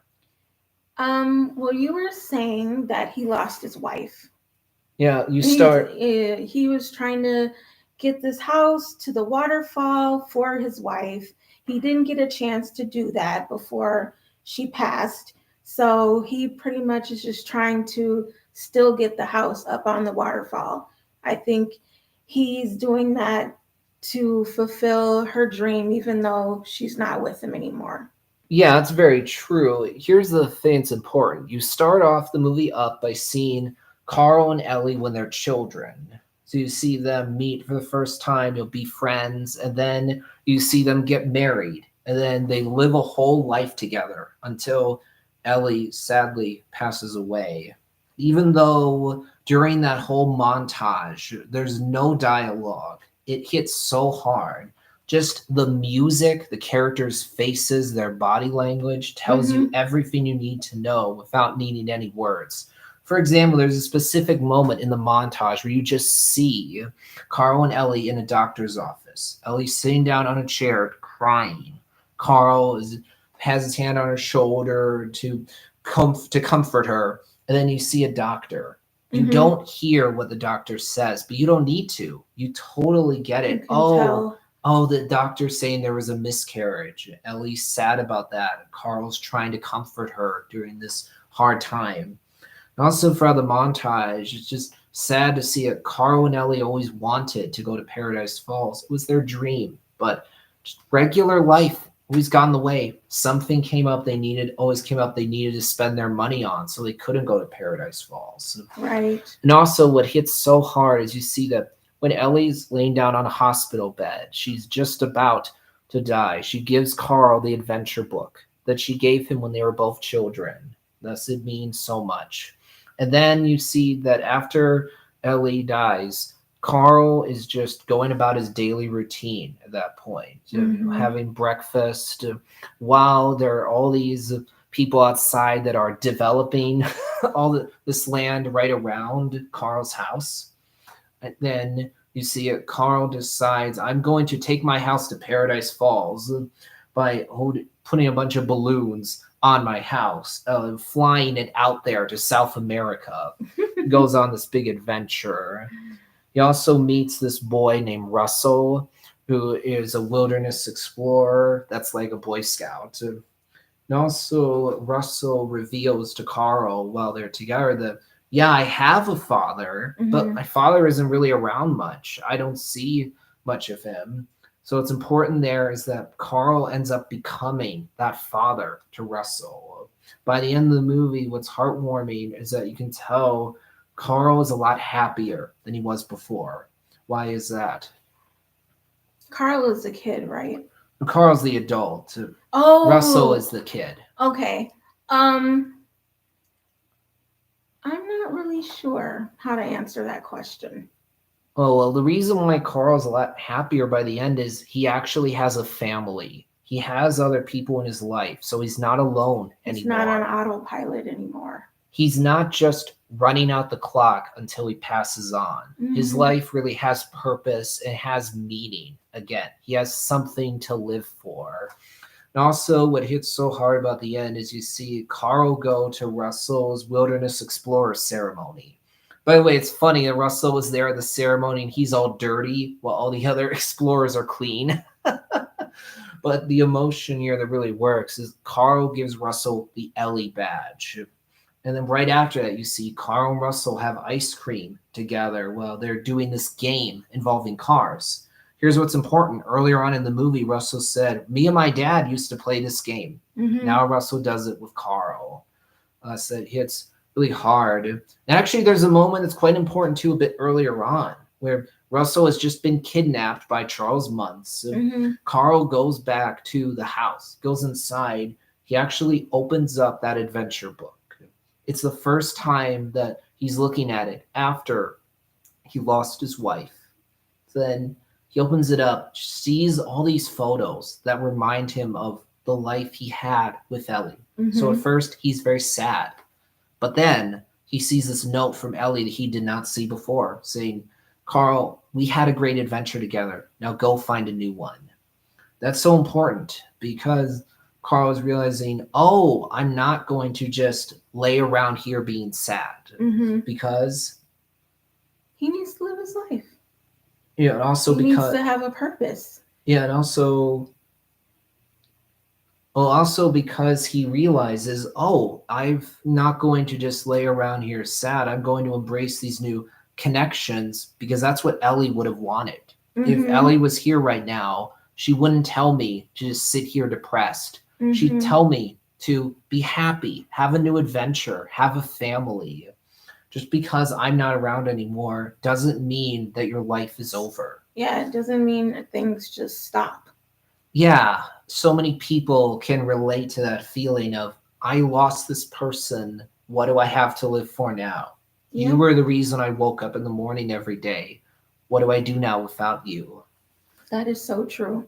And so it's very important if you've lost a loved one to think, if this loved one were here right now, what would they tell me?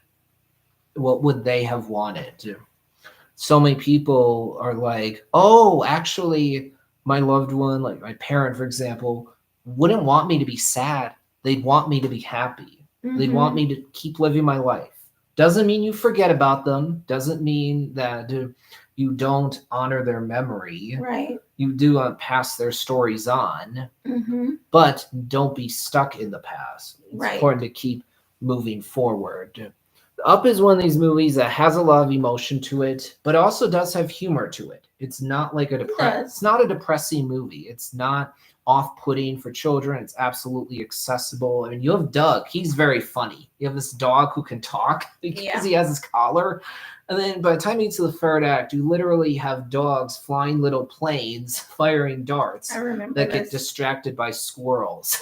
And you have this bird named Kevin as well. Kevin? Yeah, that's the name of the bird. Yeah, when you get to the third act, things certainly get more silly. And if I have to say anything bad about Up, I'll just say that maybe the filmmakers could have held things back a little bit in regards to how silly it gets in the third act with dogs flying planes. But other than that, I think Up really works. You're not going to find a lot of people who are going to say Up's one of the weakest Pixar films. Or even mid-tier. A lot of people are like, yeah, it's one of the best. Then after that, you have Toy Story 3. See that one? Nope. Toy Story 3 is fantastic.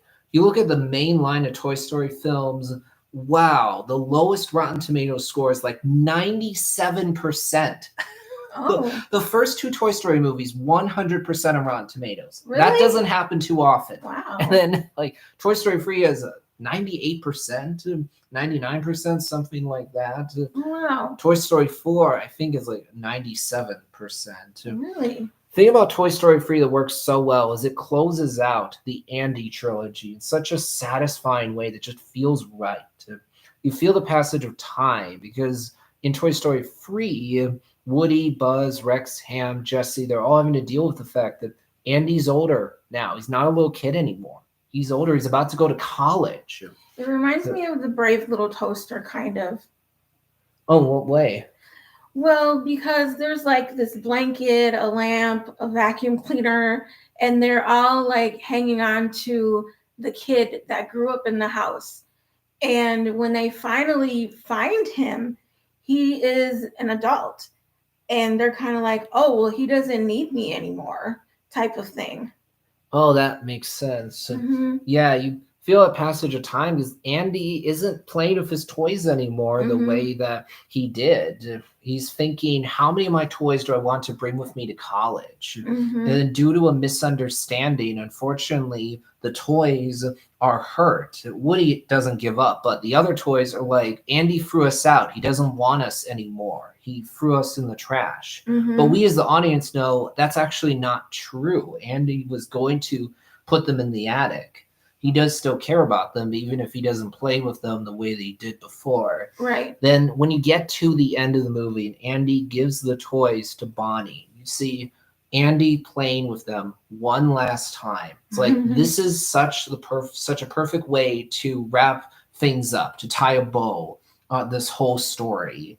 This is absolutely the right send-off. And when you see Andy say, thanks, guys, right before he goes into his car to head off to college, perfect way for Andy to say goodbye to these toys that meant so much to him. Yeah. Also, it's important to note before that, you get to this moment where Woody, Buzz, Rex, all the toys are about to be incinerated. They're at this dump. They're getting closer and closer to the fire. Hmm. You have this moment where the toys don't say anything. They just start holding each other's hands, like they're realizing we might die, we might get burned alive, but if that's our fate, we are going to face it together. And then they get saved. But for a moment there, Pixar tricked you into thinking they might burn all your favorite toys alive. That's really This impressive. is like really hitting home to the brave little toaster, because once the I forgot his name, but once he was alive, they're like all on this conveyor belt, and he realizes that they're about to be destroyed, and he's like, "Hey, that's my lamp. Hey, that's my blankie. Hey, that's the whatever else they had. Oh, his radio." So this is very similar to the brave little toaster. That's interesting. And also, if you think about it, Lotso in Toy Story 3 is 100% a bad guy. He's a villain that's unambiguously clear. Yeah, he has a tragic backstory that we learn about, Hmm. but especially when you get to the end of the movie, you're like, oh, that tragic backstory is really just an excuse. Like, Lotso is rotten to the core. He's Hmm. not sympathetic. You don't really understand where he's coming from. If you think about the prospector, Stinky Pete from Toy Story 2, it's like, okay, yeah, he gets more extreme as the movie goes on, but you can understand what his perspective is. Hmm. You can see what his worldview is, especially when you hear him talk about how I was forgotten about because all the kids wanted to play with space toys, so they didn't remember me anymore. He spent so long getting passed over. All these other toys are ones that kids wanted to play with. No one wanted to play with the prospector. So you go, oh, I understand where that bitterness is coming from. Right. So I see what his perspective is. It doesn't mean he's entirely right. Doesn't mean that he's a good guy. Yeah. But unlike Lotso, he actually is a more sympathetic bad guy. And as we talked about before with the first Toy Story, Sid really isn't a villain. He's just an antagonist. The toys are obviously scared of him, but we as the audience know he's not really evil. Right. But Lotso is evil. You get to the end, and even though Woody and the gang helped him out, Lotso's like, yeah, go ahead and die. See you later. So, there's no ambiguity there. After Toy Story 3, you entered a different chapter, let's say, for Pixar, where things are not quite as consistent as they were before during the first 15 years, but you still got some good, great films. After Toy Story 3, you have Cars 2. Seen that one? Nope. Well, pretty much everyone, including me, will agree it's one of the only actual Pixar misfires. It's one of the only duds they have. Really? Remember how we talked about the first Cars is about American nostalgia, this Yeah. small town that's been forgotten about? Hmm. Racing is in there a little bit, but it's not primarily a racing movie. You get to Cars 2, and it's a James Bond spoof. Suddenly, it's this spy espionage movie with cars. You immediately go, what the heck are we doing here? This is such a big change of direction, such a different genre from the genre that the first film was. Yeah. It feels very bizarre I'm immediately. surprised you said James Bond. That's what it is. Yeah, that's what it is. James Bond is the classic, iconic spy. Everybody knows that. True. Though, admittedly, I will say it's harder nowadays to stay faithful to the fantasy of James Bond than was previously. Because you think about it, that fantasy is this guy who's the suave, awesome, charming spy who's also a womanizer that either sleeps with a different woman every night or seduces a different woman every night. I think you can immediately see how that fantasy doesn't play the same in the day and age we live in now of political sensitivity, cultural sensitivity, political correctness. You know what I mean? We live in day and age because of the internet, because of social media, where there's more emphasis on being politically correct. True. We're more sensitive as a culture. That, by the way, is why we're not getting as many comedies as we used to. because frankly, not as many directors, writers in Hollywood are willing to push the boundaries because they're afraid of offending people, because they're afraid of getting canceled. But going back on track, however, that was a little bit of a detour. When it comes to Cars 2, one of the other major problems is that Tow Mater's the main character. That's just a really bad idea because, like the Minions, Tow Mater doesn't really work as the main character of a movie. When he's sprinkled in there, then he works, then he's funnier. But as soon as he's the lead, he gets really annoying really quickly. It feels very strange when you watch Cars 2 and you're like, why are we sidelining Lightning McQueen and all the other residents of Radiator Springs to focus on Mater becoming a spy? What? Yeah, it does sound like a bad idea. Yeah, and here's the thing to keep in mind. If Cars 2 had been a direct-to-video spin-off rather than a theatrically released sequel to the original Cars, I honestly think it would have worked a lot better. Then you could have an easier time enjoying this very different spy movie. You know, if it wasn't meant to be a direct follow-up to the original Cars. Cars 2 feels to me like an example of giving premium treatment to a schlocky direct-to-video idea, taking the comic side character, turning them into a spy, sending them off on their own adventure. You know, it's like, yeah, it's a dumb schlocky idea. So if Cars 2 was like the Mater Tall Tales spin-off shorts, then it would have worked a lot better. But as a theatrically released sequel to Cars, it's like, this is so strange. Why is it suddenly a spy movie? Why is Mater suddenly the main character? And then after Cars 2, you have Brave. Seen this one? Nope. Oh, this one is Scottish Kingdom. You have a lady, Merida, a teenager. She's not getting along with her mother, who's the queen. The two of them are not engaging in perspective taking. They're not able to understand each other. So there's conflict there. And then as you get later on in the movie, Merida's mother turns into a bear. A bear? Yeah, absolutely. Okay. Here's the thing. A lot of people, including me, would agree that Brave is one of the weaker Pixar films. Okay. But, however, it's very clearly better than the Minions standalone film. Very clearly better than the Trolls movies from DreamWorks. Very clearly better than the Smurfs movies from Sony Pictures Animation. A lot better than Shark Tale. Shark Tale, I liked that movie. I'm not as big a fan of it. Honestly, a lot of people aren't really a fan of it either. One of the big reasons why is because even though Will Smith is a very charming actor, he can make anything sound good. The problem is that he's given this very, very unlikable main character to play. It was just such a jerk. You're like, oh, this guy's just a douchebag who just doesn't care about other people really. It takes advantage of them, isn't very concerned about them. I mean, sure, when you get to the very end of the movie, there's a bit of growth, but I don't think enough growth. It's like, oh, this guy's so irritating. Plus, you have some pop culture references that haven't really aged very well. And with the way the sharks are portrayed, I'm like, oh, this is just a stereotype of what a mob boss or member of a mob is. I saw Shark Tale for the first time that I can remember anyway, definitively, not too long ago. It's like, okay, yeah, I'm glad I've now seen it because I want to watch as many of the DreamWorks movies as possible. But I'm not thinking I'm ever going to rewatch this film. But when it comes to Brave, it's one of the weaker Pixar films, but still not bad at all. In fact, it's still certified fresh on Rotten Tomatoes.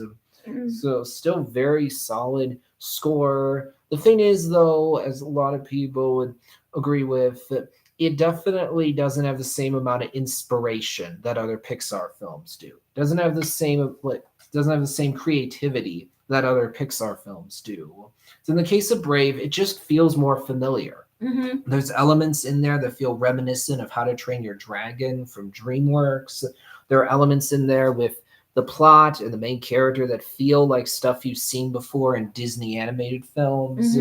The plot point of a mom and daughter not getting along feels like it's pulled from Freaky Friday. that's Oh, I remember the that movie. that's the idea that's often explored there.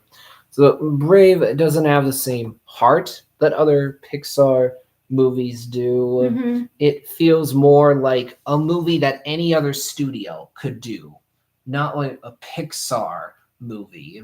I get Yeah, what you're saying. yeah, there's things about it that work. Honestly, there's some good visuals in there. I don't really think Merida's a bad main character. There's ideas in there that are interesting, Mm-hmm. but it's not a Pixar movie that I'm very inclined to rewatch. I watched it for the first time that I can remember not too long ago. I think within the past year, if I remember right. Okay. Was like, okay, I'm glad I've now seen it, but I'm not very likely to rewatch this movie. Right. Actually, the next Pixar movie is basically in the same category for me. It's called Good Dinosaur. Well, actually, no. The next movie that came out after Brave is Monsters University. Good Dinosaur is a little bit more down the line. You've seen Monsters University? No, I haven't. This is actually a prequel that's about Mike and Sully going to college. We Mm-hmm. see them meeting for the first time and see how they become friends. At first, Mike is a pretty arrogant jerk in the movie, and then you see him grow and change as the runtime goes on. You get to explore the world further by seeing this monster university. I Mm-hmm. think there are good visuals in there. There are characters that are absolutely entertaining. It just feels lightweight for Pixar. And like I was talking about with Brave, really, it's like this doesn't have the same creativity or inspiration that Pixar movie like Wall-E or Up or Finding Nemo has. Mm-hmm. This one just feels more familiar, more like stuff we've seen before, because it's using the same plot template as this movie called Revenge of the Nerds. Oh, I loved that movie. It feels similar to other college films as well. Mm-hmm. So it's like if Monsters University was a direct-to-video spin-off, I think it'd be better. It'd be more enjoyable. But as a theatrically released Pixar movie, you can't help but feel like this one is safe compared to other Pixar movies. More lightweight, but not bad. It's still absolutely entertaining. Mm-hmm. It's one that I wouldn't be opposed to rewatching, though there are other Pixar movies that I'm more likely to rewatch. I will say, for me personally, I would have preferred to see Monsters Inc. 2. I would have loved to see a sequel to Monsters Inc. where you get to watch Boo grow up Mm-hmm. and see how are things going to play out when Boo's an adult. Does she still believe in monsters anymore? Then we could see her actually reunite with Mike and Sully when she's an adult. Mm-hmm. You can just picture this sequel in your head and just see how interesting it could be, how much emotion could be drawn out from that. And so, because of that, Monsters University does feel a bit disappointing to me because it's like, we did a prequel. Okay, I wish Pixar had done a sequel to Monsters Inc. instead. I think Mm-hmm. there's more interesting things you could have done, more emotion you could have put into the movie if you made it Monsters Inc. 2 instead of Monsters University. But again, I don't think Monsters University is bad. It's very clearly better than animated movies you get from other studios. Disney Animation and DreamWorks, for example, have clearly put out worse movies than Monsters University. Yeah. And after that, you have Inside Out. That's one that we're very familiar with. Yes, I it remember is. we watched that one together not too long ago. Yeah, we I saw think- it in theaters. Actually, we did. Inside Out, but Inside Out we watched at my house. Yeah, I watched at your house, exactly, just not in theaters. I thought we watched Inside Out at the theater and Inside Out 2 at my house. Actually, we watched both Inside Out and Inside Out 2 at your place. We didn't see either of them in theaters. I saw Inside Out 2 in theaters, but that was by myself, however. I think you would agree that the central premise of Inside Out is a really interesting one Mm-hmm. that immediately just lends itself to more stories.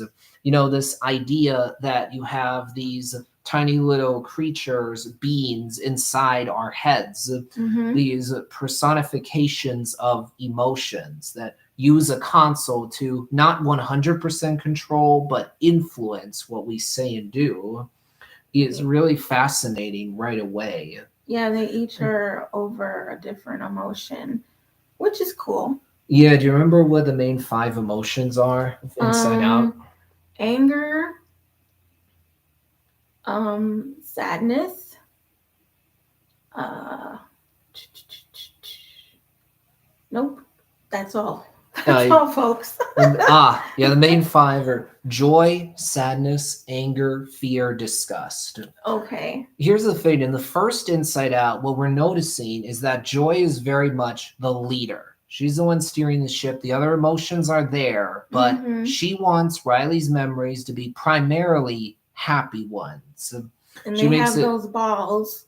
Yeah, those are the memory orbs. Right. Yeah, that show what memory is being represented there. You also have short-term and long-term memories, the headquarters where the console actually is.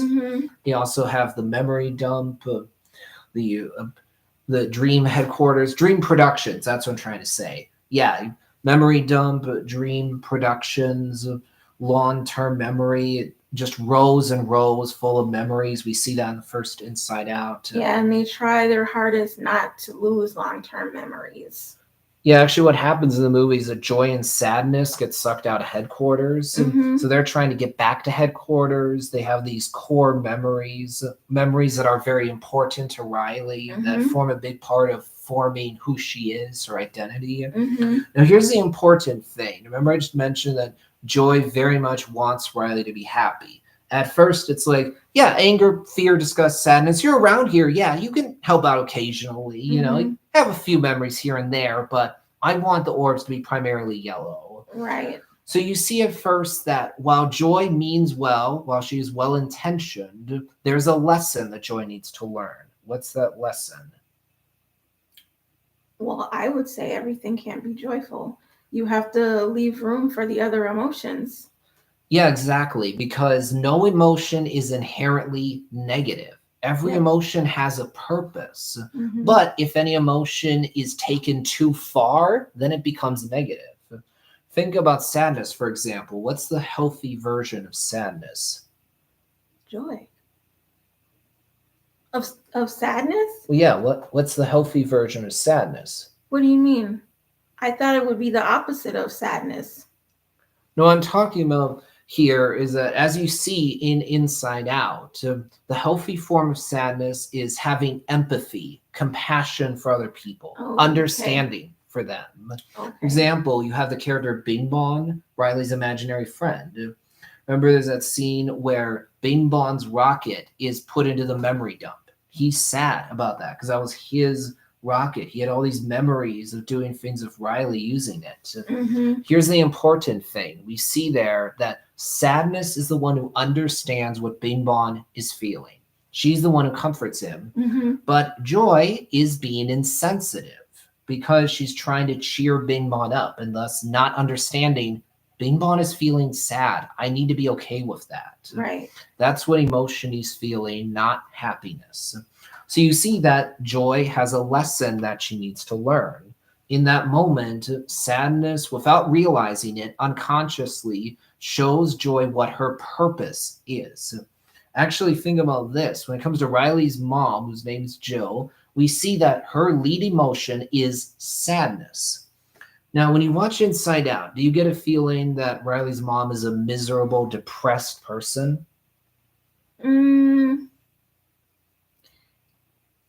Kind of.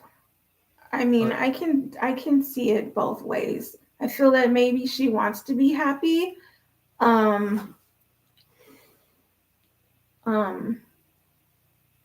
just don't feel like she's miserable and depressed. Yeah, exactly. Just think about her interactions with her husband, Bill, with Riley. It's like, yeah, she is not at all depressed. It's instead a mature form of sadness that takes the form of empathy and compassion.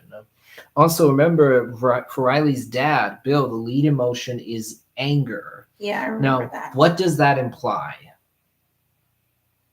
He's short-tempered. Honestly, I've always thought that indicates he may have previously been a hothead, someone who had trouble controlling his anger.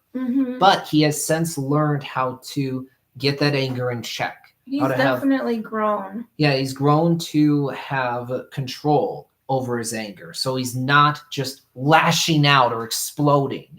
And think about this specifically. Remember the dinner scene from Inside Out where Riley is off because Joy and Sadness aren't in headquarters? Mm-hmm. Anger, fear, and disgust are the ones in headquarters. They're trying to emulate Joy, but they're not Joy. They're So not it's, doing it it's right. not working well at Yeah, all. it's not. Riley's mom and dad both see that something's up with Riley, but there's a big difference in how they respond. What's that difference? I think they respond with their strongest emotions. Yeah, if you think about it, Riley's mom responds by just trying to understand what's going on with Riley. Mm-hmm. She's like, "Hey, Riley, what's going on? Are you okay?" Riley's dad responds not with harshness, but with firmness, with Mm-hmm. assertiveness, authority. Mm-hmm. It's important to remember that during that scene, he's not screaming, he's No. not throwing stuff. He is in control for sure. He's not lashing out his wife and daughter. He's trying to be compassionate the He's- best way he knows how. Yeah, exactly. Trying to be compassionate, but he also is more of an authority figure. Mhm. Where Riley is acting out, just being kind of bratty.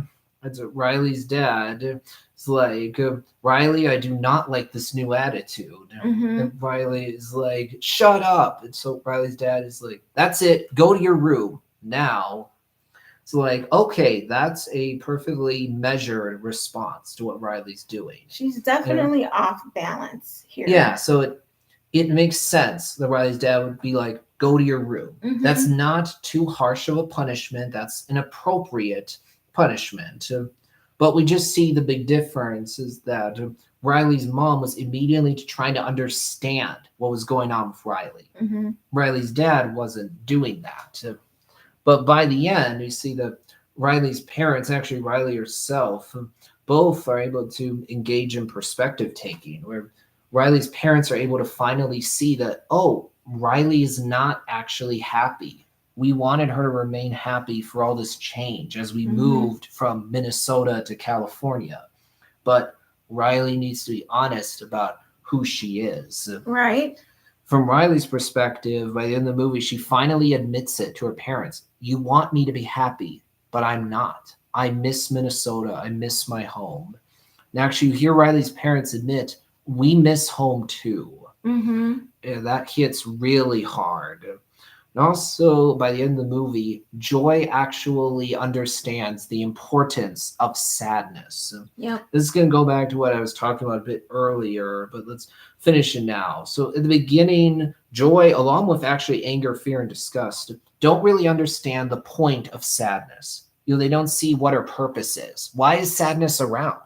Right. It's more like, oh yeah, sadness is that burden that we just have to keep around, but she's not really doing much good. They don't understand that she is needed for a balance. Yeah, exactly. And then you get to later on the movie, outside of that scene with Bing Bong that we discussed earlier, when Joy is down there in the memory dump, when she's at her lowest point, Joy picks up that memory orb that represents the memory of when Riley played this big hockey game, and then she ended up missing the winning shot. So her team ended up losing. A bit earlier on in the movie, we see it Joy and Sadness have two different perspectives on this because Joy is thinking, oh, this is a good memory because Riley had her parents and friends there. They were just happy for her. Mhm. That's it. But Sadness knows the truth that actually Riley was really bummed out that she missed the winning shot. She felt Mhm. terrible about it, but her family, the team were like, we are here for you. We're not going to be resentful of you for missing that shot. Right. No, we all care about you. When Joy down in the memory dump looks at that orb again, she finally realizes what she wasn't seeing before. They came because of sadness. That's the turning point. And thus she actually rescues Sadness. They both go to headquarters. And actually, Joy allows Sadness to take the reins, which she did not do before. Mhm. You also notice that anger, fear, and disgust are like, Wait, Joy, what are you thinking? You're going to let Sadness go up to the console, be in Yeah, charge here? What are I you remember doing? that. That makes no sense. But Joy has learned her lesson. Thus, she allows Sadness to go up there and gives Sadness the core memories. Previously in the movie, she was like, "No, Sadness, you keep away from the core memories. We don't want you touching them. Yeah, We she don't thought want she you." was ruining everything. Yeah, they all thought Sadness was ruining everything. But by the end, Joy hands over the core memories to Sadness. And thus, Sadness is the one who saves Riley in the end, Mm-hmm. not Joy. So, the core theme of the original Inside Out is the importance of sadness in order to be a emotionally matured, well-rounded individual. Then secondarily, it's also, about how all the other emotions have a place and purpose as well, Mm-hmm. right? You think about fear, the healthy version of fear is I'm not going to do something reckless that could endanger myself or others. Mm-hmm. Or, oh, I'm in a dangerous situation. I got to get out of there. Mm-hmm. But if fear becomes crippling, if it's preventing you from doing something you want to do, then it's unhealthy. Yes. Or with sadness, obviously, the unhealthy form of sadness is depression, Yeah. not allowing yourself to ever be happy. Mm-hmm. The unhealthy version of joy actually is not being able to have empathy for other people, being insensitive, expecting everyone else to be happy all the time. Right. One of the things that makes the original Inside Out work, I would say, is that Joy is not really a villain. She's an antagonist. We see Yeah. it. We see at the beginning that she has flaws. There's a Mm-hmm. lesson that Joy needs to learn, but you don't get any sense of malice from Joy. Or like, Right. oh, Joy is well intentioned. Her motives are not nefarious, but she has flaws at the same time. She Mm-hmm. pushes too hard to be the one in control. She's not allowing Joy to experience very many other emotions other than joy. Now, after Inside Out, Good Dinosaur came out. See this one? Nope. Honestly, like Brave, this is one of the weaker Pixar films because it just feels more like a movie that any other studio could do, not Okay. one Pixar would do. It doesn't feel like it has the same creativity or inspiration to it that other Pixar movies have. Mm-hmm. The idea here of the Good Dinosaur is you have this world where dinosaurs are around. So this is before they go extinct. You also have this little boy who can't really talk that Mm-hmm. ends up meeting this dinosaur. The two of them go on a journey together. The dinosaur had a home, but then things happen that lead to him going out of his home. Then the boy and dinosaur go on this journey where they develop a bond. And the dinosaur, pretty sure, gets back home by the end. Okay. Here's a thing to consider. Disney themselves did a movie called Dinosaur back in like 2000. Oh. So that proves exactly what I'm saying. The Good Dinosaur, it's like, okay, this movie isn't really bad. Mm-hmm. It still is certified fresh on Rotten Tomatoes, actually. Is The it? reviews are not necessarily bad, but a lot of people are going to agree it's one of the weaker Pixar films because it's just not as memorable, not as interesting as our Pixar films. It doesn't have that heart or soul to it. Mm-hmm. I mean, it tries to have emotion, sure, but it doesn't really work all that well. And again, for me, I watched Good Dinosaur for the first time not long ago. I think within the past year. It's Okay. like, okay, I'm glad I've now seen it, but am I likely to rewatch it? No, Probably I'm not. really no. I don't even have too much to say about it. But I will say this: the mix in that movie of photorealistic looking backgrounds with cartoonish, unrealistic dinosaurs doesn't really work very well because the two are so different from each other. I can see No. that. After the Good Dinosaur, you have Finding Dory. Seen that one? Yes, I saw it once. I think when it first came out, I thought it was comical because Dory was a comical character in Finding Nemo. She's kind of ditzy, but I liked the movie.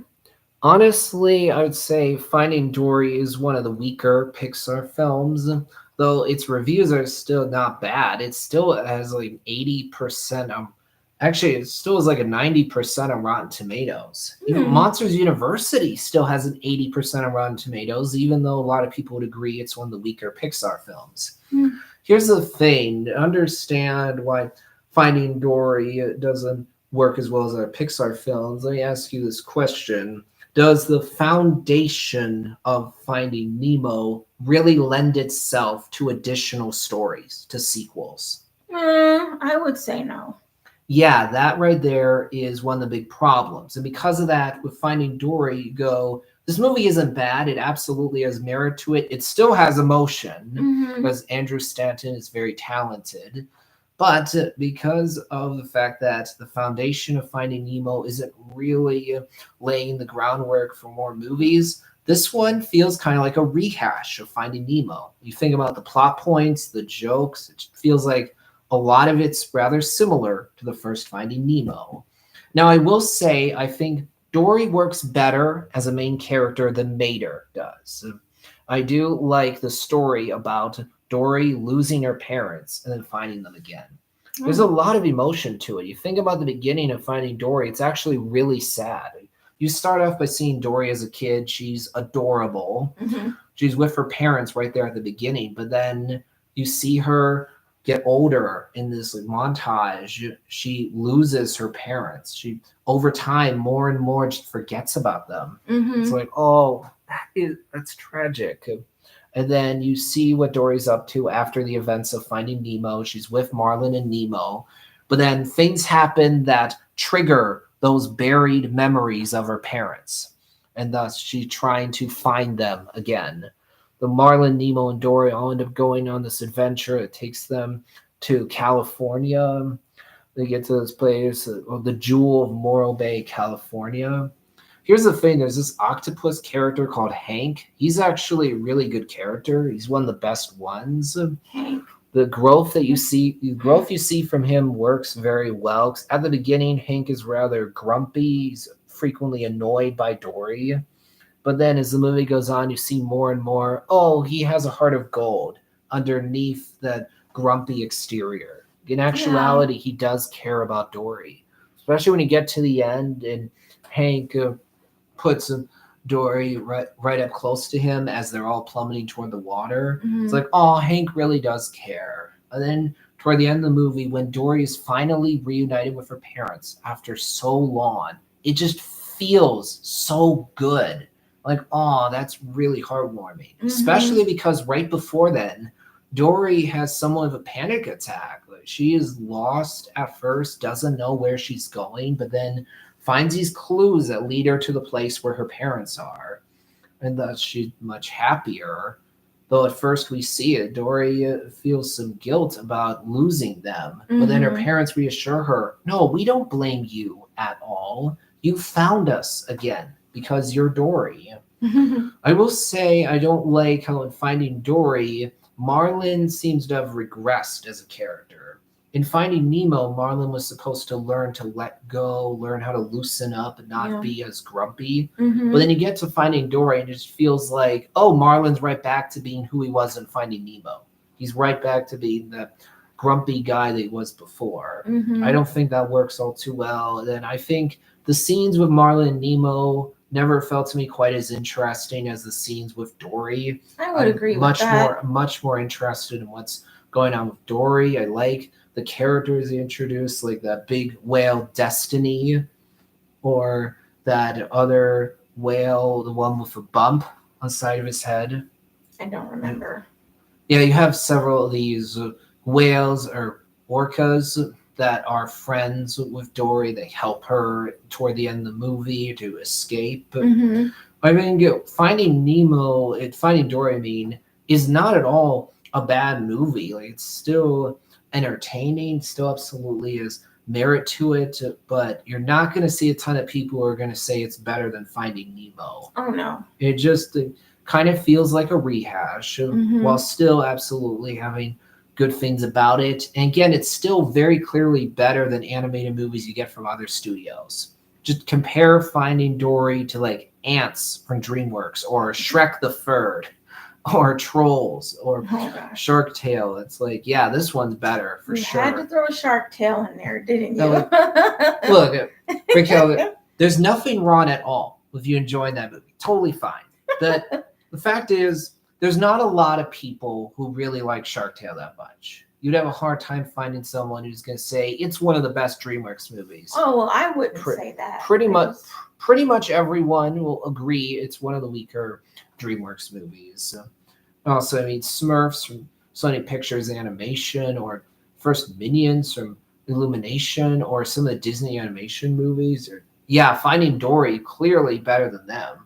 It's clearly better than Chicken Little, for example. Oh, I Chicken don't, Little. I don't think a ton of people are going to argue that Chicken Little is better than Finding Dory, to be honest. Yeah. After that, you have Cars Free. See this one? Nope. Oh, Cars Free feels similar to a good amount of sports movies because it's about the aging racer in this case, Lightning McQueen, who is feeling like he's past his prime, like he's not able to compete with the new young stars anymore. So he's trying to get his groove back, trying to get up to the top again, have that big comeback. It's like this definitely feels like Rocky 3. It's a pretty Rocky 3. It's a yeah, Rocky 3 is similar idea in there about like Rocky trying to make that comeback, feeling that he's past his prime. So in comparison to other Pixar movies, Cars Free feels more familiar. I don't think it's bad. I think it absolutely has good things about it. I like how it very much serves as a tribute to Doc Hudson. I like actually the growth you get for Lightning in this movie, him learning by the end that he has to be the mentor, not the racer anymore, because he's past that point in his life. There's a new person who he can teach. I think there are good visuals in Cars Free. I think the story and characters here work. I mean, sure, the fact that when you get to the third act, Lightning being a mentor is treated as a plot twist rather than something the movie really built up to. I think that wasn't as good. That could have been handled better. But overall, I think Cars 3 is still enjoyable. It's like, if this is one of the weaker Pixar films, you're doing fine as a studio. Because it's not like it's all that bad. Well, not being as good as other Pixar movies. You have Coco. Remember this one, right? Did we watch that? I feel like we did.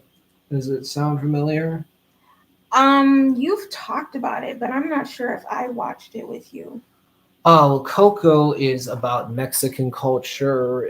We did watch it. Yeah, it's the one about the boy Miguel, who's part of this family that hates music, but Miguel likes music a lot more than them. So he wants to go to the plaza. He wants to play in front of everyone. Didn't he play guitar? Yeah, he wants to play guitar, but at the beginning, he doesn't want to disappoint his family. And then he ends up going to the land of the dead, unless he learns that, oh, this guy Ernesto de la Cruz, who I thought was my great-grandfather, is not. Actually, this other guy, Hector, is my real great-grandfather. Didn't something like come out of that with him finding out who his real great-grandfather was? Yeah. There's also the reveal that, oh, everybody thought Ernesto de la Cruz is this great guy, but no, actually he's not. Ernesto's the villain. When you get later on in the movie, you learn, oh, Ernesto stole Hector's music without ever giving Hector any credit. He murdered Hector once Hector decided he wanted to go back home to his family rather than continuing to play for the world. And also, right before Hector died because Ernesto poisoned him, Ernesto chooses to say, bet it was that chorizo, my friend. Thus, so many people in the land of the dead for a long time afterwards mocked Hector. Like, oh, he's the guy who died from some chorizo. Didn't he have to, like, do something to cross back over? Yeah, exactly. We learn that Hector's actually Coco's father. Coco is the mother of Miguel's grandmother. We learned that, oh, actually, because Hector was murdered by Ernesto, because he wasn't able to get back home to his family, unfortunately, his family misinterpreted the situation. They thought that Hector abandoned them, that he chose to not come back because he wanted to play for the world. And thus, sadly, Hector's family tried to get rid of any memory of him.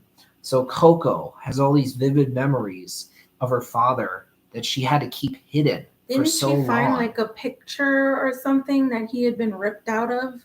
Yeah, there's a picture that Coco had of her father that she had to keep hidden because the rest of the family wanted nothing to do with Hector. Specifically, we learned in the movie that down in Mexico, all these families have these ofrendas where they have these pictures of family members who have passed on as Mm-hmm. a way to keep their memory alive, to pass their stories on to the next generation. The belief is that when you put a photo up on the ofrenda, it Mm-hmm. ensures that the spirit of your deceased loved one is able to cross over from one side to the other. But if the photo is not up on the ofrenda, then the soul can't cross over.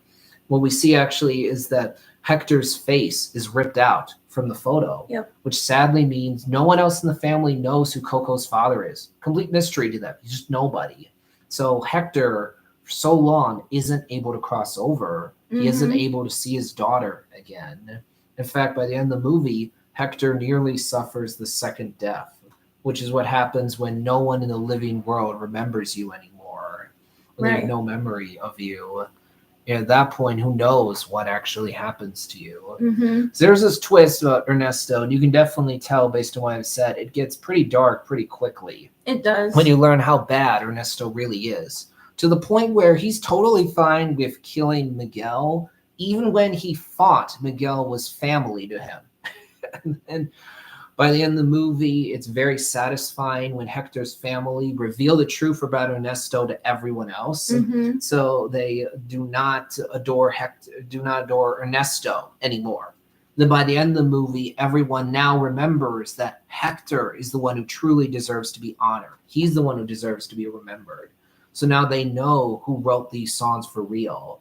We see Hector's guitar, his letters are at the end of the movie finally put up on display for everyone to see.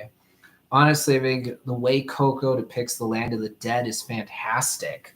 It's such a visually pleasing, colorful, vibrant location that you like spending time in.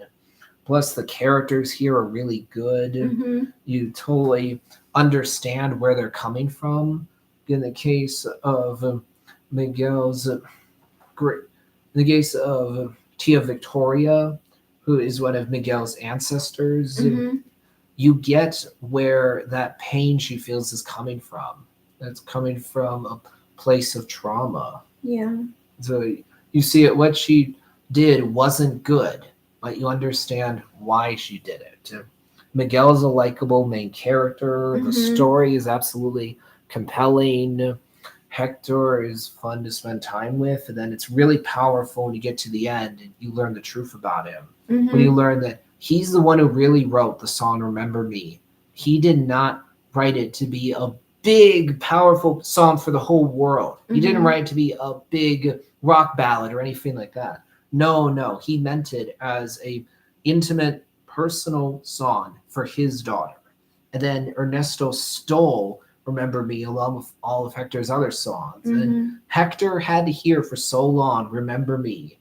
And he alone knew what Remember Me really meant. You can just imagine how painful that was for Hector for so long that Yeah. everyone else is singing Remember Me without knowing the context of it. And by the end, also, it's really powerful. And Miguel goes to Mama Coco, who's really old now. He's trying to get her to remember her father, Hector, again, so Hector won't be forgotten. And at first, Mama Coco is just sitting on her wheelchair. There's hardly any life to her at all. But then Right. Miguel starts playing his guitar. He starts to play that song, Remember Me, that Hector sang for his daughter when she was a little girl. It kind of woke her up, didn't it? Yeah, exactly. You see, as Miguel's playing the song, light return to Mama Coco's eyes. You see the life come back to her. And you know that she's not going to live for too much longer. Yeah. But before she passes on, she gets to hear that song again. Hear Miguel say, your papa loved you so much. He wanted to come back to you, but he wasn't able to. Mm-hmm. Mama Coco's then able to tell the rest of her family about Hector when Mm-hmm. before they didn't know about him. Coco, like one of the best Pixar movies. And it's hard to think of something that really doesn't work about that movie. It's hard I to liked think of it a any. lot. Yeah, it's hard to think of any real problems, to be honest. Mm-hmm. Well, then you also have Incredibles 2 came out next. You see this one? No. I think Incredibles 2 is a great sequel to the original Incredibles. Yeah, there's some people out there who didn't like it as much, but a lot of people would say it was a worthy follow-up to the original Incredibles. One of the things that really helps out is the end of the first Incredibles is a direct setup for a sequel. On Oh, top of that, the mhm. inherent foundation of Incredibles, a superhero world, that inherently lends itself to additional stories. So it's very easy to see how you do a follow-up. Now, Incredibles 2 is great visuals, the action is more dynamic, the characters are fun. You like that now we're reversing things, so Bob Parr is forced to be the stay-at-home parent, while Helen's doing the superhero stuff. The Hmm. story is compelling. I mean, sure, I thought that the twist about who the main villain is was predictable, but other than that, I don't really have any other issues with the movie. It felt like a logical follow up to the original film that makes sense. After that, you have Toy Story 4. Oh man, I didn't know there were so many. Have you seen the one? No, Oh, I didn't know it existed. yeah, it does. It honestly, before the movie came out, a lot of people were skeptical. A lot of people were like, "Why would you do Toy Story 4? Toy Story 3 closed out the Andy story in such a satisfying way. Mm-hmm. Why would you do a follow-up to that? Where do you possibly go?" Yeah, I definitely felt that as well. But when I actually saw Toy Story 4, I saw it in theaters with my parents. I was like, "Oh, wow, Pixar pulled it off. They actually found a way to follow up Toy Story 3 that makes sense." Within the first 10 minutes of Toy Story 4, you go, "Oh, yeah, I see it now. That piece that wasn't exactly resolved before." Toy Story 3 resolved the Andy story, but Toy Story 4 is like that epilogue that gives a bookend to Woody's journey. Now, sure, a lot of the other toys besides Woody that we saw a lot of in Toy Story 1, 2, and 3 are sidelined in this movie. Rex, Ham, Mr. and Mrs. Potato Head, Slinky, Mm-hmm. all them. They don't really get much to do, which I definitely was bummed out by. And I don't actually like what they do with Buzz in Toy Story 4 because it feels like Buzz is suddenly dumbed down, where he now really cares about that voice coming from his suit Oh, a lot more than he did previously. So the character okay. feels stupider, but More outside of stupid.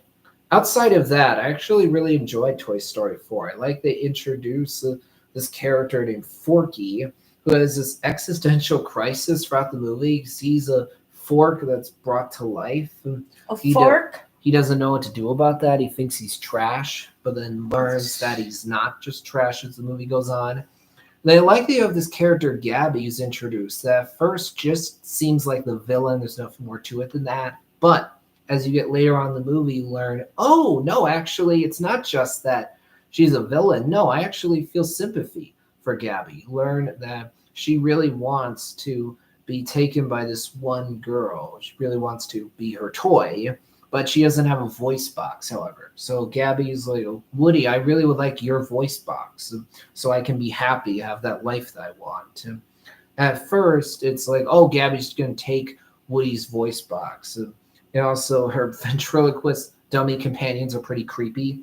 But then we hear Gabby talk to Woody, and ultimately, Woody willingly gives Gabby's voice box, not because she forced him to.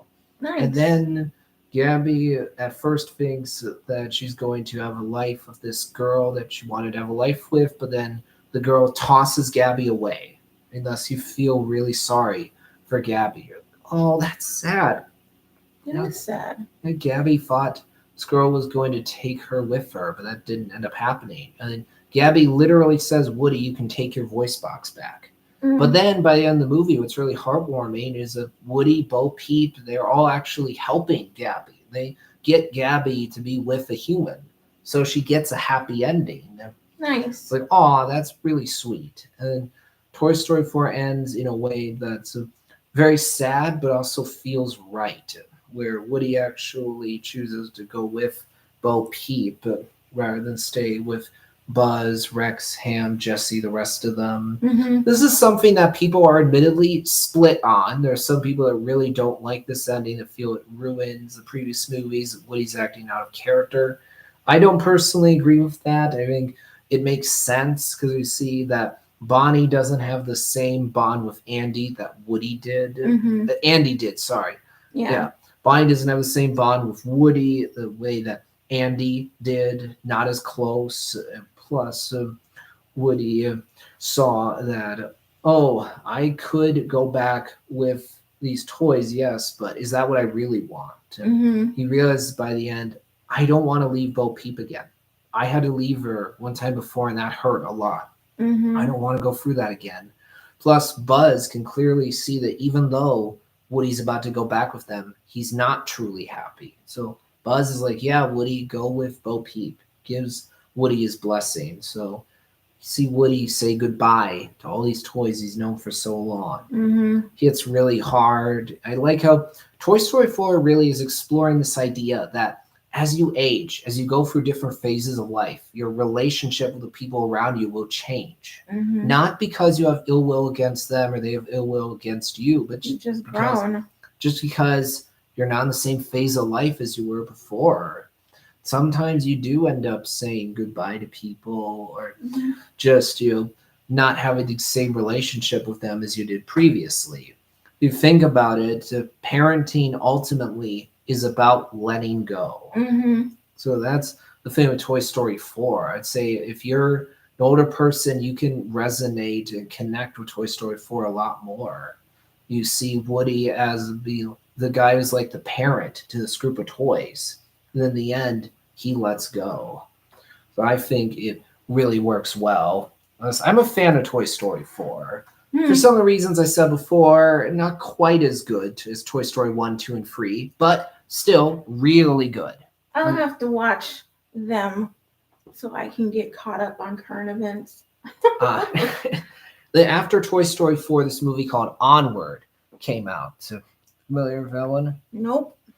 The idea I of didn't know it existed. Yeah, the thing about Onward is that unfortunately, it came out during 2020. It was released straight to Disney Plus Oh. during the year that COVID was a big deal. So it Mhm. kind of flew under the radar for that reason. But it's been received pretty well. Not a lot of people would say it's like the best Pixar movie or it's up there with some of the Pixar classics, Mm-hmm. but really good. The premise of Onward is you have this world of magic where there are centaurs, fairies, elves. You have all Cool. these different creatures. There's wizards, magic. We see right at the beginning of the movie there's this time where the world does have magic, but then we see that because of technology, the world forgot about magic, even though there's still all these different creatures around. There aren't humans around. You have like this dragon creature, along with our main characters being elves. Okay. And you have two brothers actually. One of them's played by Tom Holland. The other one played by Chris Pratt. Two of them have a mother, but their father is dead. He passed away some time ago. Okay. And they go on a journey because they want to have a little bit more time with their father. One more day with him. Mm-hmm. That's relatable to so many people I because agree. if you lose a parent too young, there's always that inner desire to get to know them more because you didn't really get to know them all that well when they're still alive, and so you want to hear those stories from other people. I would agree. What was my parent like? Yeah. In the case of Onward, you have this staff that our two brothers discover Mm-hmm. that allows them to perform a magic spell that can bring their dad back for a day. But things go wrong, and thus the only thing that does come back is the lower half, just the legs and the feet.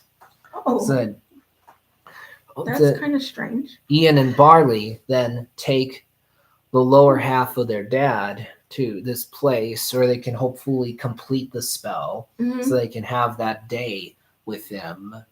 But then as the movie goes on, one of the kids, the younger one actually, realizes what's really important to him. Mm-hmm. Realizes, oh, actually my brother has been here for me all along.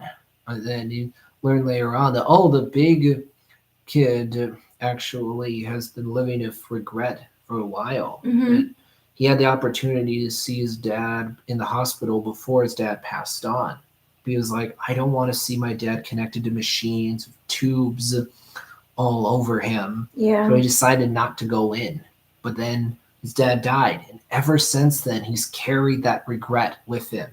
Why didn't I go in? I should have. If I had, I could have had a little bit more time with my dad. Yeah. But I didn't see him when I had the chance. Yeah. The younger brother realized by the end, I need to let my brother have a little bit more time with his dad so he can let go of that regret that he's carried with him for a while. Mm-hmm. I think it's a really good movie. Admittedly, when you think about the plotting of the movie, the way things play out, like how long it takes to get to places, the reason why things happen, it's like, okay, this could have been handled better. I think that it does feel contrived in the movie. Like, yeah, this wasn't written as well as it could have been. So I don't think Onward is the strongest Pixar movie, but I still like it. And honestly, I would be totally game for a sequel to Onward. As soon as you just hear about the main premise here, it's like, yeah, I can very easily see how you tell more stories because there's this big world with all these creatures living in it, and now there's magic again. So yeah, I'm totally game for a sequel, spin-off, prequel, whatever. I would totally watch an Onward TV show because it's just a world that you like spending time in. You go, yeah, I totally want to spend more time here. After Onward, Soul came out. Actually, Soul came out December 2020, right at the end of the COVID year. Okay. Here's the interesting thing about Soul. It's definitely a more mature Pixar film. Not that there's zero humor in it. There's humorous moments in it. Part of the movie is about this soul who's stuck in the body of a person and this guy who's stuck in the body of a cat. There's hijinks that play out there. Okay. The central premise of the movie is you have this guy, Joe Gardner, who's a middle school band teacher. Okay. But we see in the movie that he's not very fulfilled or satisfied with this thing that he's doing, with where his life's at. He aspires for more. He wants to be a big jazz performer, wants to play at a big club. And then early on in the movie, he gets a chance to do that. But then through an accident, he ends up actually dying. So he goes to the afterlife and learns what that is really like. He becomes this soul that's in the afterlife, but then he and Soul 22 meet each other. They end up actually getting back to Earth. Soul 22 ends up in Joe's body. Joe ends up in the body of a cat. The thing is, for Soul 22, she gets to actually spend time on Earth and thus really starts to appreciate Earth in a way that she didn't before. And for Joe, he really learns by the end that actually I don't need to just chase that thing that I wanted for so long in order to have meaning or purpose in my life. Like, if I can be a big jazz performer, that's great. I have an opportunity to perform in a big club, that's great. But I don't need that to have purpose and meaning in my life. And so the movie really is exploring this idea of just appreciating all the little things, stopping to take the time to just appreciate being here on this earth, being able to breathe. So you can tell it's a more mature film because these kind of ideas, these themes are more likely to resonate with and connect with someone who's older rather than someone who's younger. And it's more likely to resonate with someone who's in their 40s rather than a teenager. You agree? Yeah, from the sounds of it, definitely. It's a little deeper than what a teenager might understand. Yeah, deeper than what a teenager maybe will 100% understand. They may be able to understand it somewhat, but probably not really connect with it as deeply as someone who's older will. And well, if you're talking about a younger kid, I mean, not to say that they'll derive zero enjoyment from this movie, but not likely to be one of their favorites because they be like a bit too cerebral for them. If you're talking about an 8-year-old kid, like they may be either a bit confused by Soul or not really get it all that much. Right. I think Soul is really good. Sure, compared to other Pixar movies, I'd say it's more uneven. When you talk about the afterlife parts, inherently, people have different beliefs about the afterlife. True. So, in order to explore it in this form, you have to just be more vague. Honestly, the movie tries to use the inside out bag of tricks, but I don't think that works quite as well with the afterlife because people don't have the same belief about what the afterlife looks like. True. People have different spiritual, religious beliefs, and so they have different views on whether there's an afterlife and what the afterlife looks like. Right. It's very gray area when you talk about things like that. Some people are on this side of the spectrum, others are way over here. A lot of people kind of meet in the middle because of different things that have been introduced in their life where it can just be gray area. Yeah, it's definitely true. If you think about Inside Out, this idea of looking into people's heads to see what emotions they're feeling, that's inherently more universal. Mm-hmm. Everyone can connect with that. Mm-hmm. With Soul, it's not quite as universal. It doesn't connect with people the same way. Mm-hmm. I definitely appreciate and have a lot of respect for Pixar for choosing to make a more mature movie that's aimed more at adults and not as much for kids. And that's very commendable because a lot of the other, what do you call them, production studios? Yeah, the other major studios, yeah. DreamWorks, Illumination, Disney Animation. Some of them just kind of stick to what they know. They're kind of, I would say, they're kind of scared of the unknown, branching out into trying different things. So even though I haven't seen Soul before, it definitely sounds like a movie I'd want to see just to see how Pixar explored a more mature subject. Yeah, if you just compare Pixar to Illumination, remember we were talking about this early on. Here's a different way to phrase it, honestly. Illumination tends to make more kiddie movies. You know, they don't tend to make movies with a ton of depth to them, a ton of heart to them, Right. all that much emotion. Mm-hmm. There's more interest in like making fun, entertaining kids movies, whereas Pixar focuses more on making family films. Yeah. Honestly, when you look at DreamWorks as a studio, they've both done some more mature movies and some more kiddie movies. I would agree. Trolls is more kiddie, but you look at Kung Fu Panda 2, that's a mature movie. Not to say there's zero humor in it. There is humor in it. It's not bleak and depressing. It's not off-putting for kids. Mm-hmm. But let's think about this. You have a villain, Lord Shen, who tried to commit genocide against the pandas. That's some dark stuff. And I would agree. Like, Shen is a menacing villain in that movie, one that you don't really have sympathy for. I mean, technically, there's a sad backstory there, but you also are like, this guy is just rotten to the core.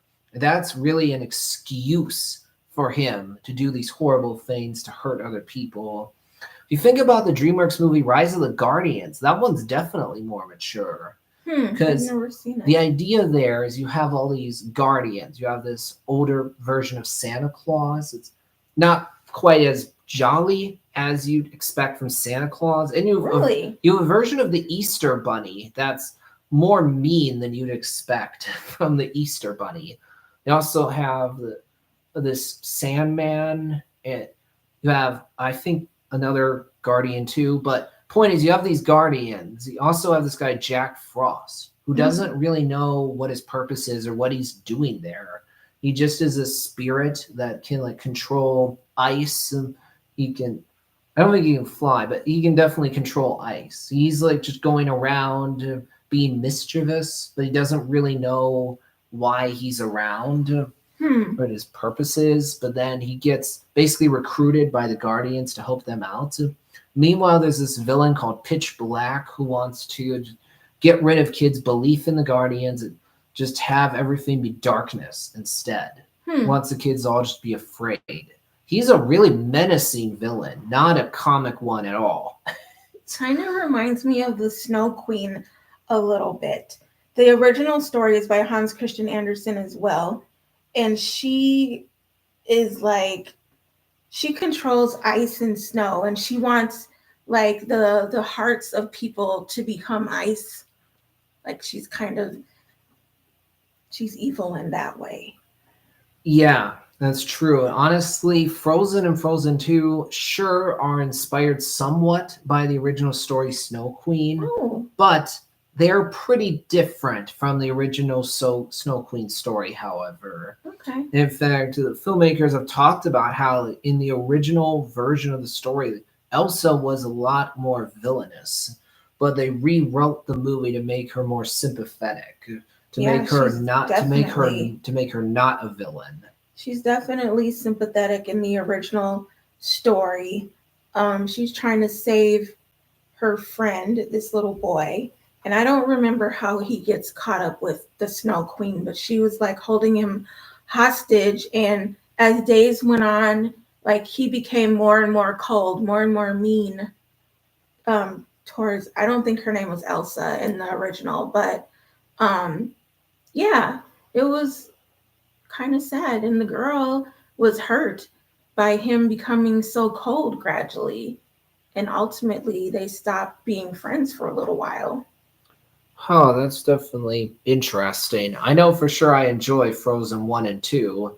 My parents actually saw Frozen 2 together in theaters. The Okay. first time I watched the original Frozen was with my parents, along with my dad's sister and brother in law, along with Hmm. several of their kids, my aunts, uncles, and cousins. And we all really enjoyed it. I'll have to watch them. Yeah, I definitely would recommend it for sure. After Soul, Luca is the next movie that came out. Did we Yeah. watch that together? You and me have. I don't remember us doing Okay. it. Well, I probably didn't watch it by myself then. I watch a lot of these movies with you. Not Yeah, unless they're classic Disney films. I watch a lot of movies with you that are Pixar. yeah, that's definitely true.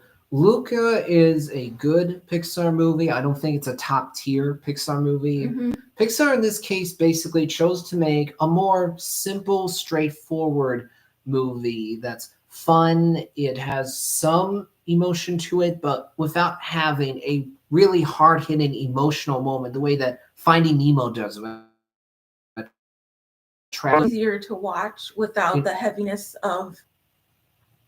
You could say Luca's easier to watch. It's designed to be just a more straightforward story that's kind of like Little Mermaid. It Okay. doesn't have the deep emotions that Up has with that opening 10 minutes that hits so hard. Hmm. The idea of Luca is you have these sea creatures. Okay. They're not called mermaids, but they're kind of like mermaids. They are afraid of the land people, the land monsters, because they think that they're just out to kill the sea creatures.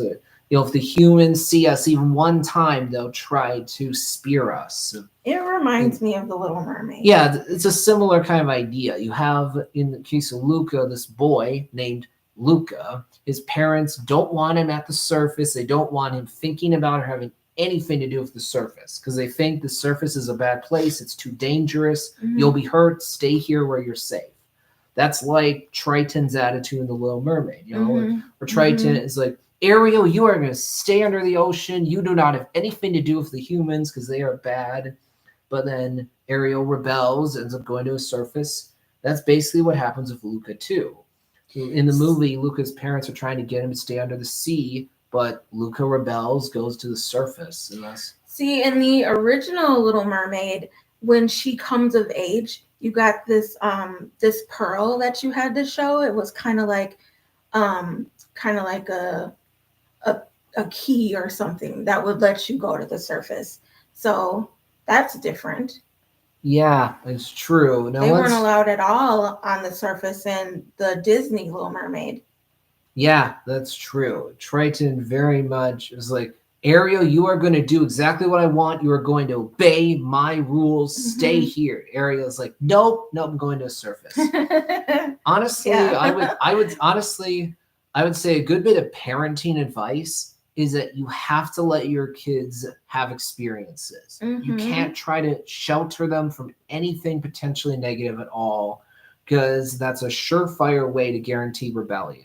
If as a parent you are just saying you are going to do what I say because I tell you to, Hmm. that's very likely to cause a kid to be like, oh, I'm going to do whatever my parent says I shouldn't do. Yeah. The classic example is parent says, "Keep your hands out of the cookie jar." And you go for that cookie. Yeah, exactly. Yeah.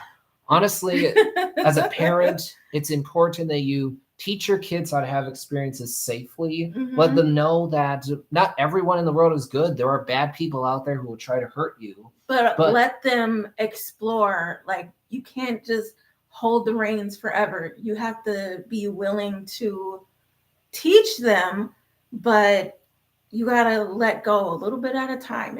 If that's a difficult idea for you to let go, you can do it a little bit at a time. yeah, that's how it's supposed to work. That Hmm. gradually, as your kid gets older, you just loosen the reins more and more, give them more independence. Yep. Obviously, you teach them that actions have consequences. Like if you get permit, for example, hey, that's a privilege. If you choose to abuse that privilege, it can be taken away from you.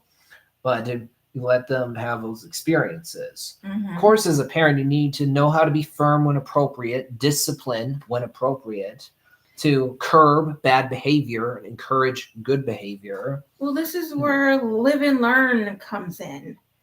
You have to be able to live, but also learn. Everything isn't a mistake. There are good experiences that you can learn from, but you have to live it. And that's where gradually loosen your grip as a parent Yeah, comes in. exactly. I think about it this way. If you just say to your kid, "You are going to do exactly what I say, and I will not have you questioning me at all," surefire way to get your kid resentful, to get them to be bitter. Hmm. Thus, that's just going to lead to an argument or full blown rebellion. Yep. So, you need to know how to let your kid go.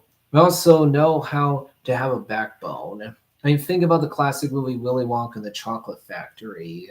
I haven't One seen the that's new one. I've seen the old one, Yes. 1970s movie. Yeah. I remember how we see in that movie Veruca Salt is just the absolute worst. Is that the one that turned into a blueberry? No, that Violet Beauregard turned to a blueberry. Oh, okay. Veruca's that girl is like, "I want it Oh now." God. Yeah, she is the worst. And Yeah, I we remember. see that the big reason why is because her dad spoils her. He has no backbone.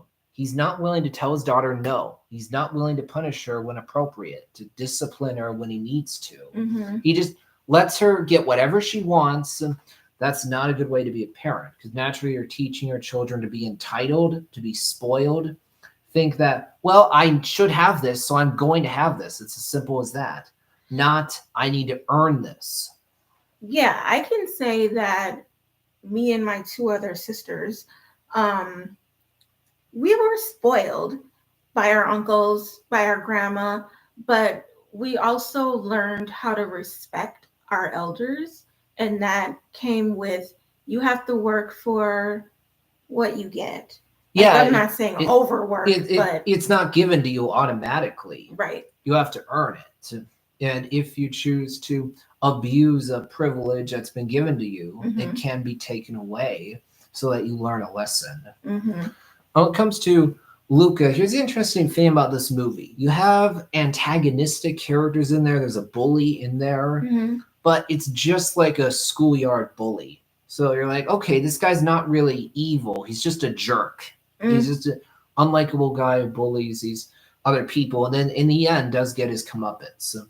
Now in the movie, there is growth for Luca's parents, for example. They learn to be okay with Luca going to the surface by the end of the movie. They learn that, okay, not all the humans will accept us, but we know the humans that do, and that's cool with us. We're not expecting every human to want to be friends with our son, but some Hmm. of them do. That's fine. His father, his daughter are both good people. By the end, show that they're not judgmental. And also, by the end, Luca's parents allow Luca to go to school. It's Cool. like, oh, that's good. They're growing, they're learning to let go. And also, Luca's friend, actually, by the end, shows selflessness. He's like, Luca, you need to be happy, so you go to school. I'll stay here. But it's fine that we're not going to be physically together anymore because we're still friends. This Hmm. is what you need. I want you to be happy. That's the most important thing to me. After Luca came out, you have this movie called Turning Red that came out. I thought that's what it said, but I couldn't really read it. Have you seen Turning Red? No. The interesting thing about this movie is it has over 90% of Rotten Tomatoes. Mm. If you just look at the numbers, you go, well, this movie was received very well. But if you actually listen to the conversations people have had about Turning Red, some people really liked it, other people really didn't like it. Honestly, in this case, the difference is Pixar chose to make a more niche movie. Usually, Pixar makes movies of broad appeal. Finding Nemo, Wall-E, Up, Ratatouille, those movies have broad appeal. But in the case of Turning Red, it's about a 13-year-old girl who has several friends living in Quebec, Canada. They're all really into boy bands. This 13-year-old girl ends up changing into a red panda.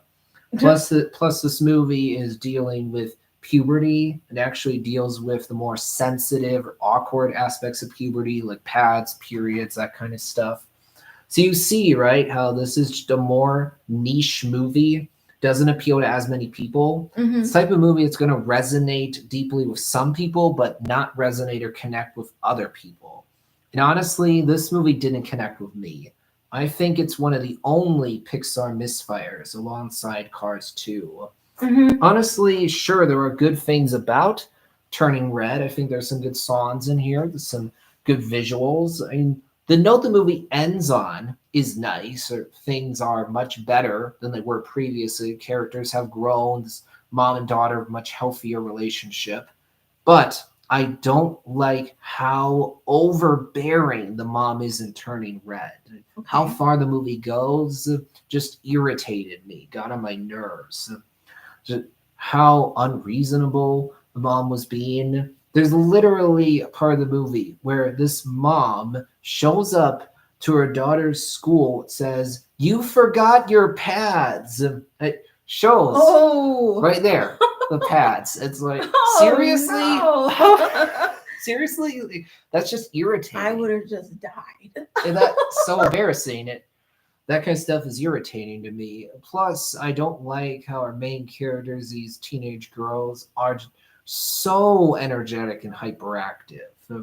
Because it's like, I'm finding this annoying. I don't like spending time with these characters. They're irritating me. Now, admittedly, could that be a realistic depiction of 13-year-old girls? Sure, that's possible. But I would say even if that's a realistic depiction of what a 13-year-old girl is normally like, I find these characters to just be annoying. So I don't like spending time with them. Also, I think that there is a way you can address the more sensitive aspects of puberty that would work. I don't think Turning Red handles that particularly well. Also, specifically, when you get to the third act of Turning Red, you have this mom who's a kaiju boss battle. It's a kaiju monster, basically. Then you have this 13-year-old girl twerking at her mother as an act of liberation. Are you serious? I am serious. Oh my goodness. I was like, this is just flat out uncomfortable. My mom would have smacked the taste out of my mouth if I did that. Oh, no way. That would not be happening. Yeah, I watching the movie, I was like, I'm not enjoying this. And on top of that, there's a line in Turning Red. Her character says, "My panda, my choice." What's that a very clear nod to? What? Well, you said, "My panda, my choice." Yeah, that line is very clearly a reference to something. What is it? Are we still talking about Turning Red? Well, yeah. I don't know, since I haven't seen the movie. Well, here's the point, actually. When you hear, when you hear "My panda, my choice," you're like, Pixar, that's such an obvious nod to the abortion debate. My body, my choice. Oh, yeah. You go, wait, Pixar, what are you doing? What are you doing here? You need to realize that abortion is not some trivial, minor little thing. No. That's a serious issue that people have passionate opinions about. If you want to make a movie tackling abortion, you can do that. But don't make a little light reference to abortion as if it's nothing. Yeah. Just some trivial little thing we're going to reference here. No, I don't like that. And also, one thing I don't appreciate about Turning Red is that it sends the message of, hey, you can't turn to your parents for help or for advice. You can't trust them, but you can trust your friends. So overall, I don't really enjoy Turning Red. I mean, there's things about that work, but it's not a movie I would ever want to rewatch. Okay. And after Turning Red, Lightyear came out. That's the Buzz movie, right? It's actually a movie within a movie. What I mean by that is that it's a movie that exists within the fictional Toy Story universe. It's the one that it's the one that Andy. Why did I do that? You keep doing that. I don't know. Silly me, I don't know why.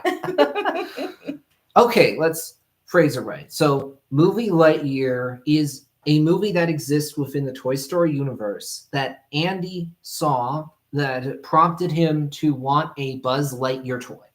Here's the thing, when you hear that core premise, that pitch for this movie, you go, okay, that's interesting. I think that could work.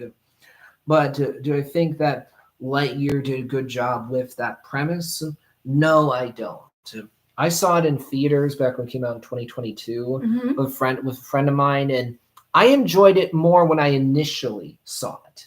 But as time has passed, I thought about the movie more. I'm like, okay, Lightyear is not bad. There's things about it that work. There's Mhm. humor in there that works, as everyone has talked about. Socks the cat is very funny. Thus, a lot of kids wanted a Socks toy. Oh boy. And there's some good visuals in there. There's ideas here that are interesting. Like, hey, Buzz is trying to get this engine to work, but as a result of that, he loses a ton of time. And thus his commander ages as he doesn't.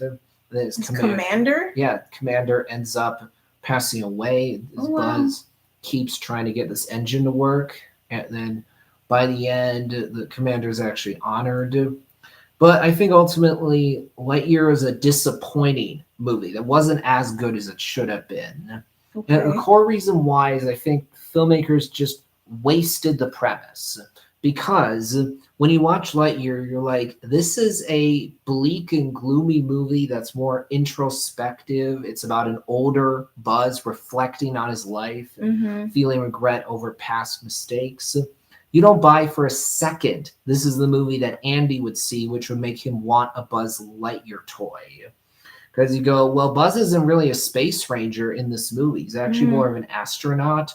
Plus, the movie is set on only like one planet, even though Buzz is usually a space ranger exploring the cosmos, exploring all these other planets. But instead, you watch Lightyear, you go, oh, we're just stuck on this planet now. Oh, okay. Well, that sucks. We're not exploring. And also, you get to the third act, and there's a twist about who our villain really is. It ties into Buzz. And as I thought about it more, time passed. I'm like, this is not very good. I don't think this twist works particularly well. It leaves the movie with it leaves me with a feeling of disappointment. Oh, Pixar, what were you doing there with that third act twist? And also, I don't like how with Lightyear, it's a movie that is a deconstruction of Buzz, where he's not the space ranger anymore. He's an astronaut who's older, who's reflecting on his life, realizing his past mistakes. It fits into a big picture pattern that Disney has made clear over the last few years, where they just want to deconstruct all their heroes. Luke Skywalker in The Last Jedi, Han Solo, Force Awakens, Indiana Jones in Dial of Destiny, and now Buzz Lightyear in Lightyear. It's like, Disney, sometimes I want my heroes to be heroes. Not every hero needs to be torn apart, deconstructed, questioned. Yeah. Sometimes you just want them to go out there and be the heroes that I've envisioned them to be. Yeah. Oh, Lightyear, it has things about it that work, but they also wasted the premise. Because you think about the question of, did kids actually buy a Buzz Lightyear action figure in real life because of the Lightyear movie? Doesn't seem like a lot of them really did. Yeah, was he that likable at this point? Yeah, that's true. I mean, I think the actor who plays Buzz Lightyear in this movie Lightyear does a good job. He's not the problem here. It's just the writing that's the problem. Lightyear not as good as the mainline Toy Story films, but if this is the weakest movie in your franchise, then you're doing just fine because Lightyear is not a bad movie. In fact, it still is fresh on Rotten Tomatoes. Okay. So not all that much anyway of a downgrade from the main Toy Story films. But is this a movie I'm all that interested in rewatching? No, No. I'd much rather Probably not. much rather rewatch the main Toy Story films or some other Pixar movie.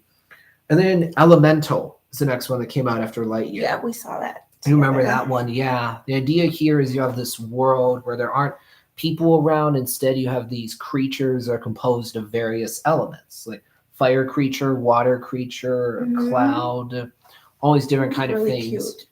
Yeah, it's I really liked it a lot.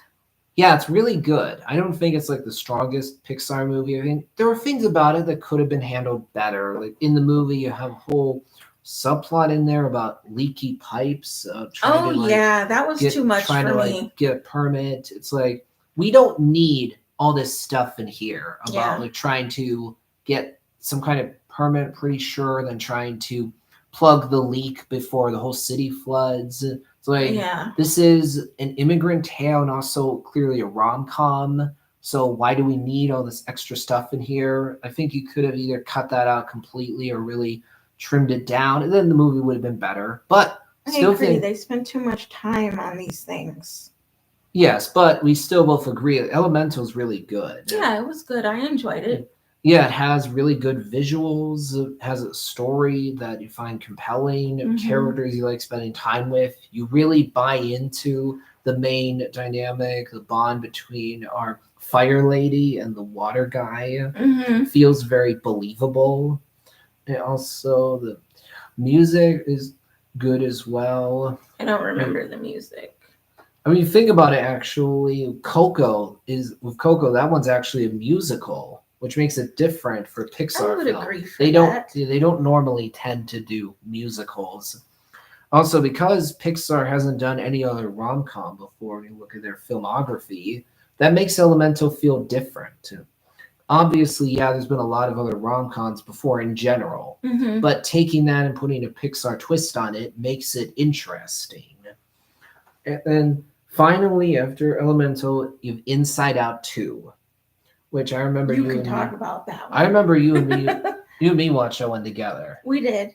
You remember what happens there? Not completely. I just remember anxiety being introduced. Shoot. Anxiety was the big one for me because I suffer from anxiety. So that kind of resonated for me. Yeah, Um, the thing about Inside Out 2 is that it's looking at this question, why do we have anxiety? Mhm. It's also looking at the question of what are the ways that anxiety can be helpful when you've gotten a good grip on it, when you've learned how to manage it.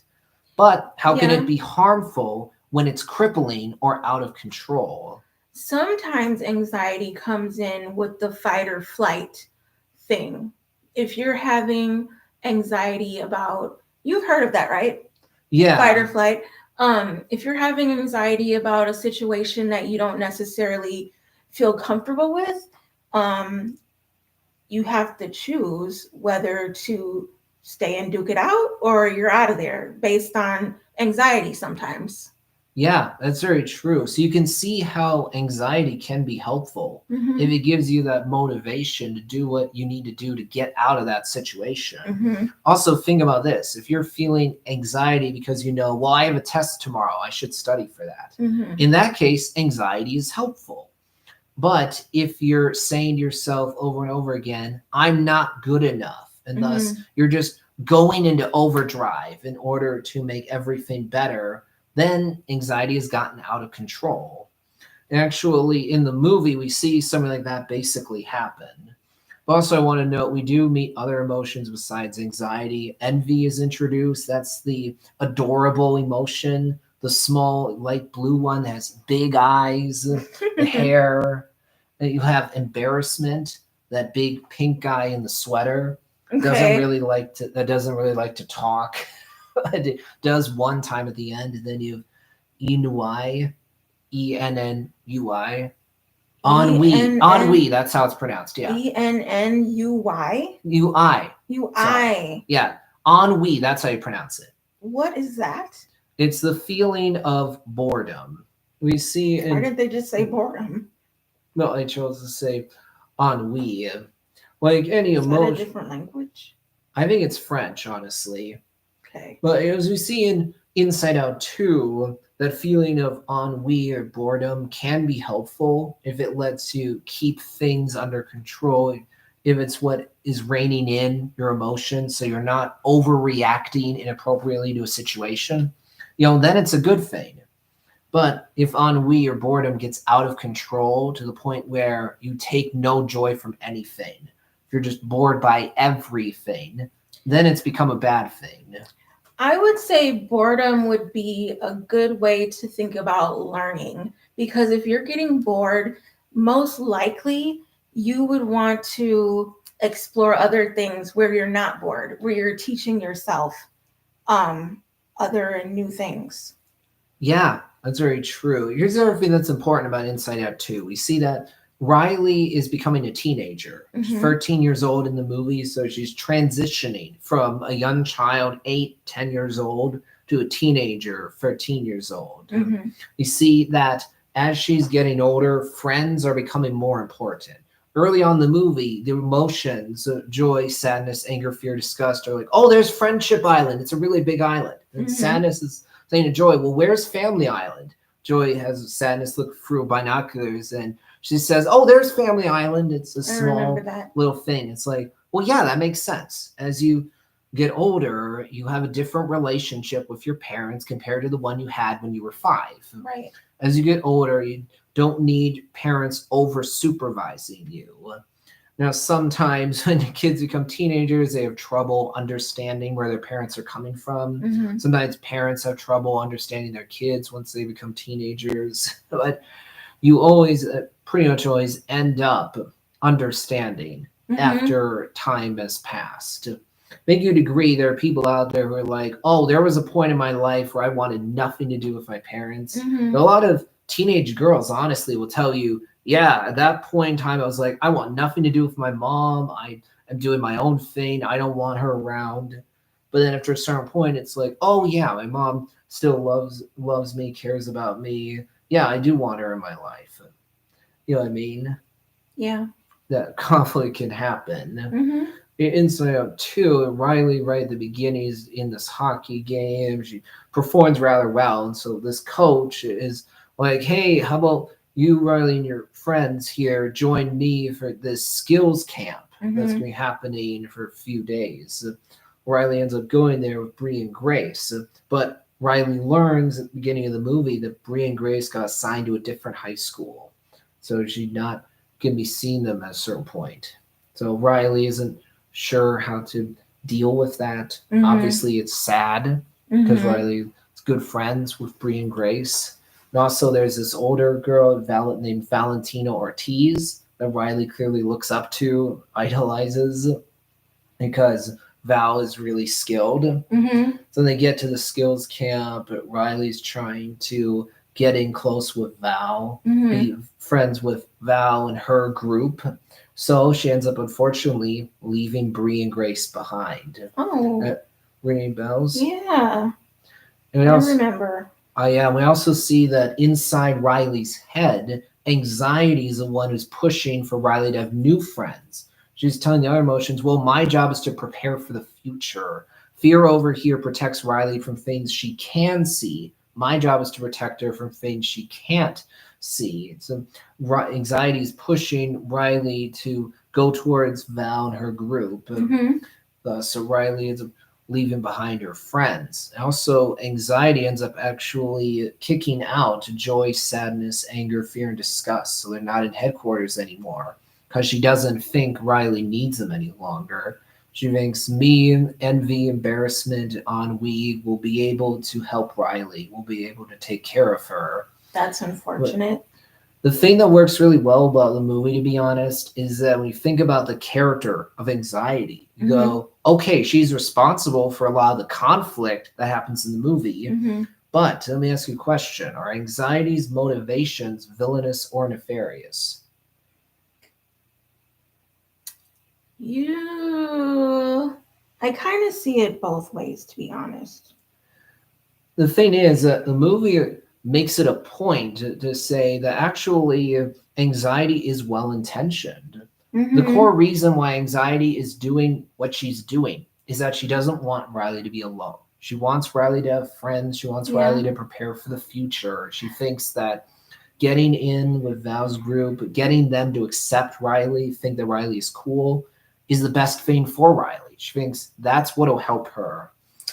Oh, Yeah, but her way of thinking, like with her leaving her other friends behind, that kind of seems, that doesn't really sit well with me. you're I don't know about her wanting the best for her with her pushing her to leave her old friends. That's the thing of watching the movie. On the one hand, you absolutely can see that anxiety means well, Hmm. but you also feel like, ooh, anxiety, this is not going to end well. This direction you're having Riley go in, it's not a good one. Hmm. But you also see that none of what anxiety is doing is coming from a place of maliciousness, Yeah, desire to cause I don't harm. think she meant anything of malice, but Yeah, exactly. you, people have their own opinions how they would look at the situation. I don't necessarily like it, but I get what you're saying, but we can agree to disagree.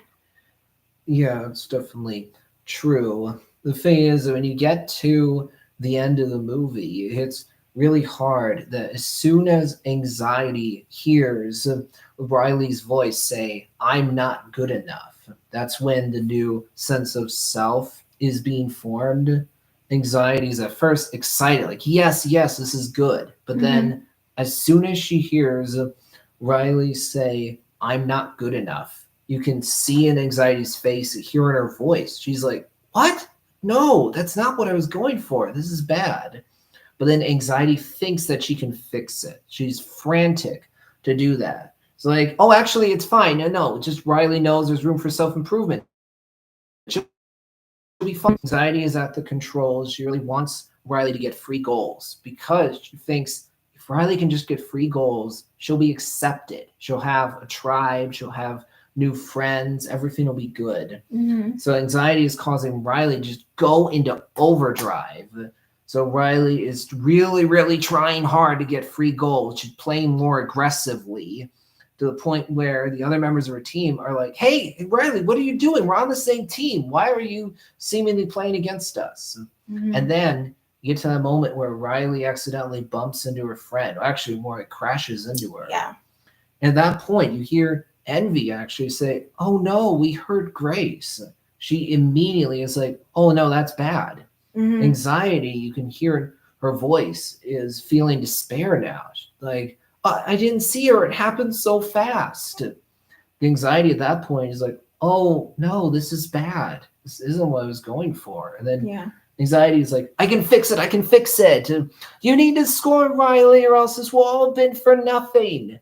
So at that point, she basically creates a tornado because Hmm. she's going so much into overdrive to try to fix things, to try to get Riley to be in a good place. But anxiety needs to let go. And then you have the moment where Joy steps into this tornado around the console and sees that anxiety is just like phasing out. She Hmm. tries to hold anxiety's hand and she can't touch it. But then Joy is like, anxiety, you need to let Riley go. And so anxiety does let go. So Joy and anxiety both go out of the little tornado. So things are starting to get back on track. And then Joy, anger, fear, sadness, and disgust think we just need to put in Joy's old sense of self. I'm a good person. We just need to reattach that and then everything will be good. But it's not working. And thus Joy is that realization, oh, that's not true of who Riley really is anymore. That old Hmm. sense of self, I'm a good person and that's it. So Joy actually ends up creating this new sense of self. And we hear the voice say, I'm a good person, I'm selfish, I'm kind, I get scared, I'm brave. It's a Mm-hmm. new sense of self for Riley, and she's moving into a more mature phase of her life where she's not a bad person, but she's not a flawless person either. And I think she's coming to terms with the new emotions, with her evolving. Yeah, exactly. By the end, Riley is realizing things are not as simple as they used to be. Mm-hmm. I'm not a bad person, but I've done things that are not good. Yeah. I love that moment at the end where Riley is there in the penalty box. Bree and Grace come over because they can tell something's up with Riley. They're like, Mm-hmm. Riley, are you okay? And Riley's like, yes, no, I've been such a jerk to you guys. I heard you're going to a new school. I freaked out. If you don't want to be friends anymore, I get it. But I really hope you can forgive me. That hits hard because you see, oh, Riley has integrity right there Yeah. because she's owning up to it. She's accepting responsibility, being accountable to her friends for her behavior. Yeah. And, She's coming to terms with everything. yeah, and Bree and Grace choose to extend compassion to Riley.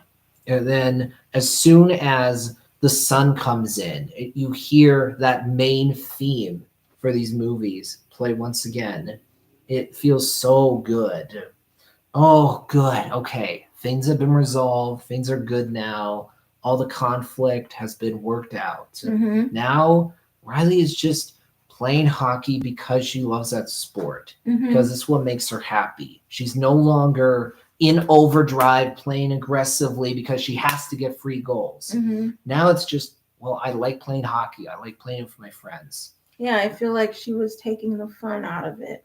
Yeah, exactly. By playing too aggressively. And then you get to the end. I like that you don't learn at the end whether Riley actually is going to become a Firehawk.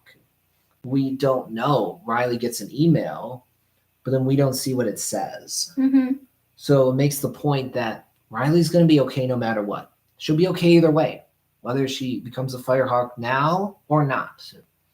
Actually, I like earlier on, you have this moment where joy, fear, anger, sadness, disgust go into this place in imagination land and learn Mm-hmm. that, oh, anxiety is using all these mind workers to create all these projections of Mm-hmm. everything that could possibly go wrong. And you have joy standing up to stop this from continuing. What works really well about this moment here is that you really see where each one is coming from. On the one hand, you have anxiety, who's very much arguing intention. She's saying, Joy, I'm doing this for you. I'm doing this so Riley can be happy. And then Joy says, if you wanted Riley to be happy, you'd stop hurting her.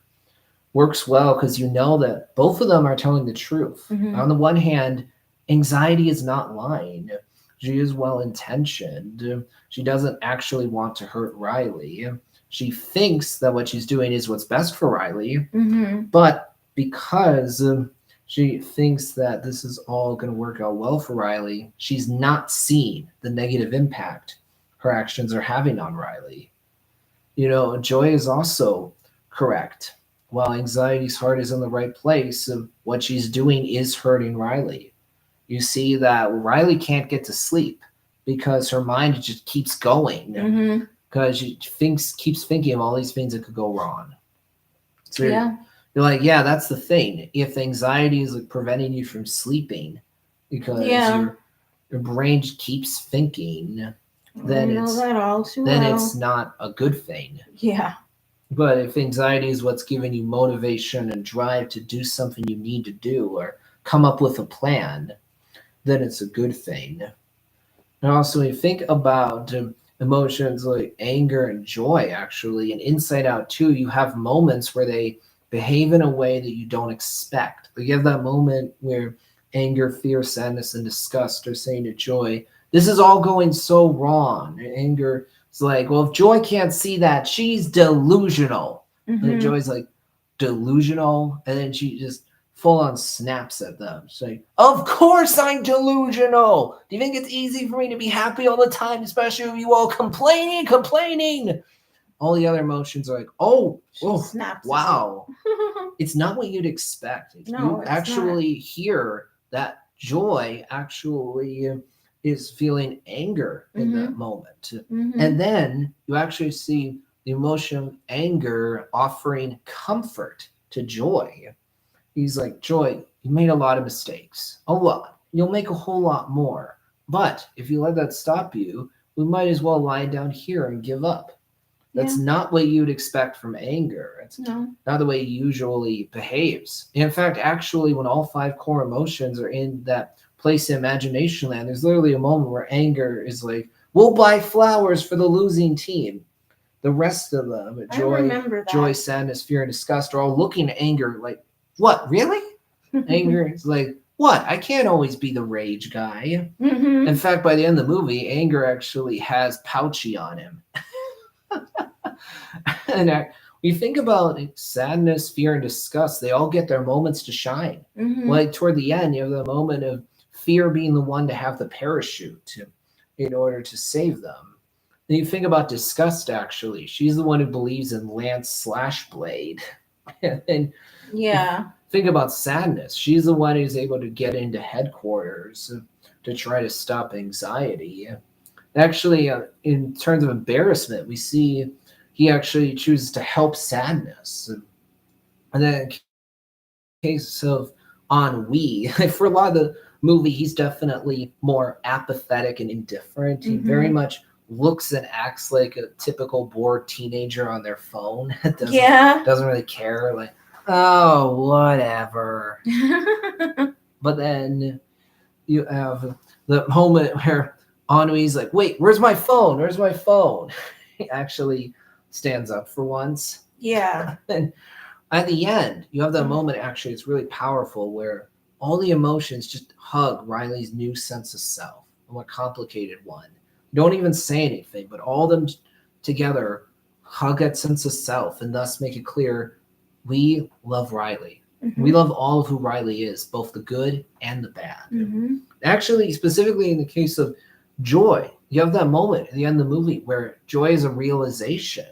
She's like, oh, what I did before, taking all these bad memories, putting them to the back of the mind, that wasn't good.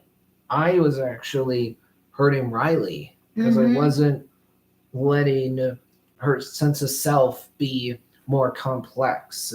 I was trying to keep things more simple. You know, if there's anything bad, just get rid of it. Yeah.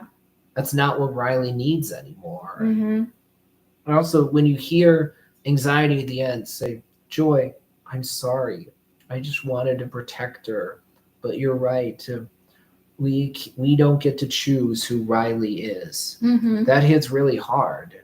That solidifies. Oh, yeah, anxiety is the antagonist, but not the villain. There wasn't ever any malice on what anxiety was doing, but she clearly had character flaws. She was pushing for control too much, didn't have the other emotions around to keep her in check, and thus things got out of control. That ended up hurting Riley.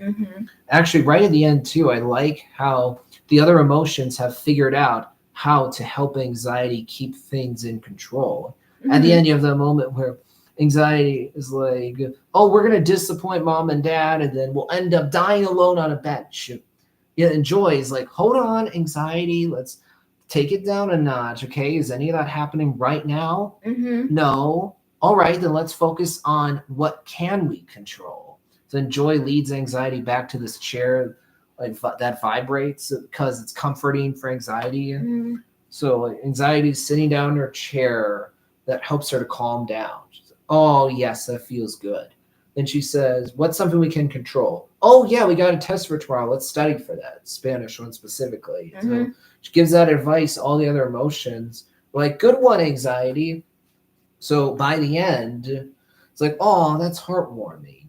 Yeah, it was. Anxiety has figured out how to help out without taking things too far to where it would hurt Riley.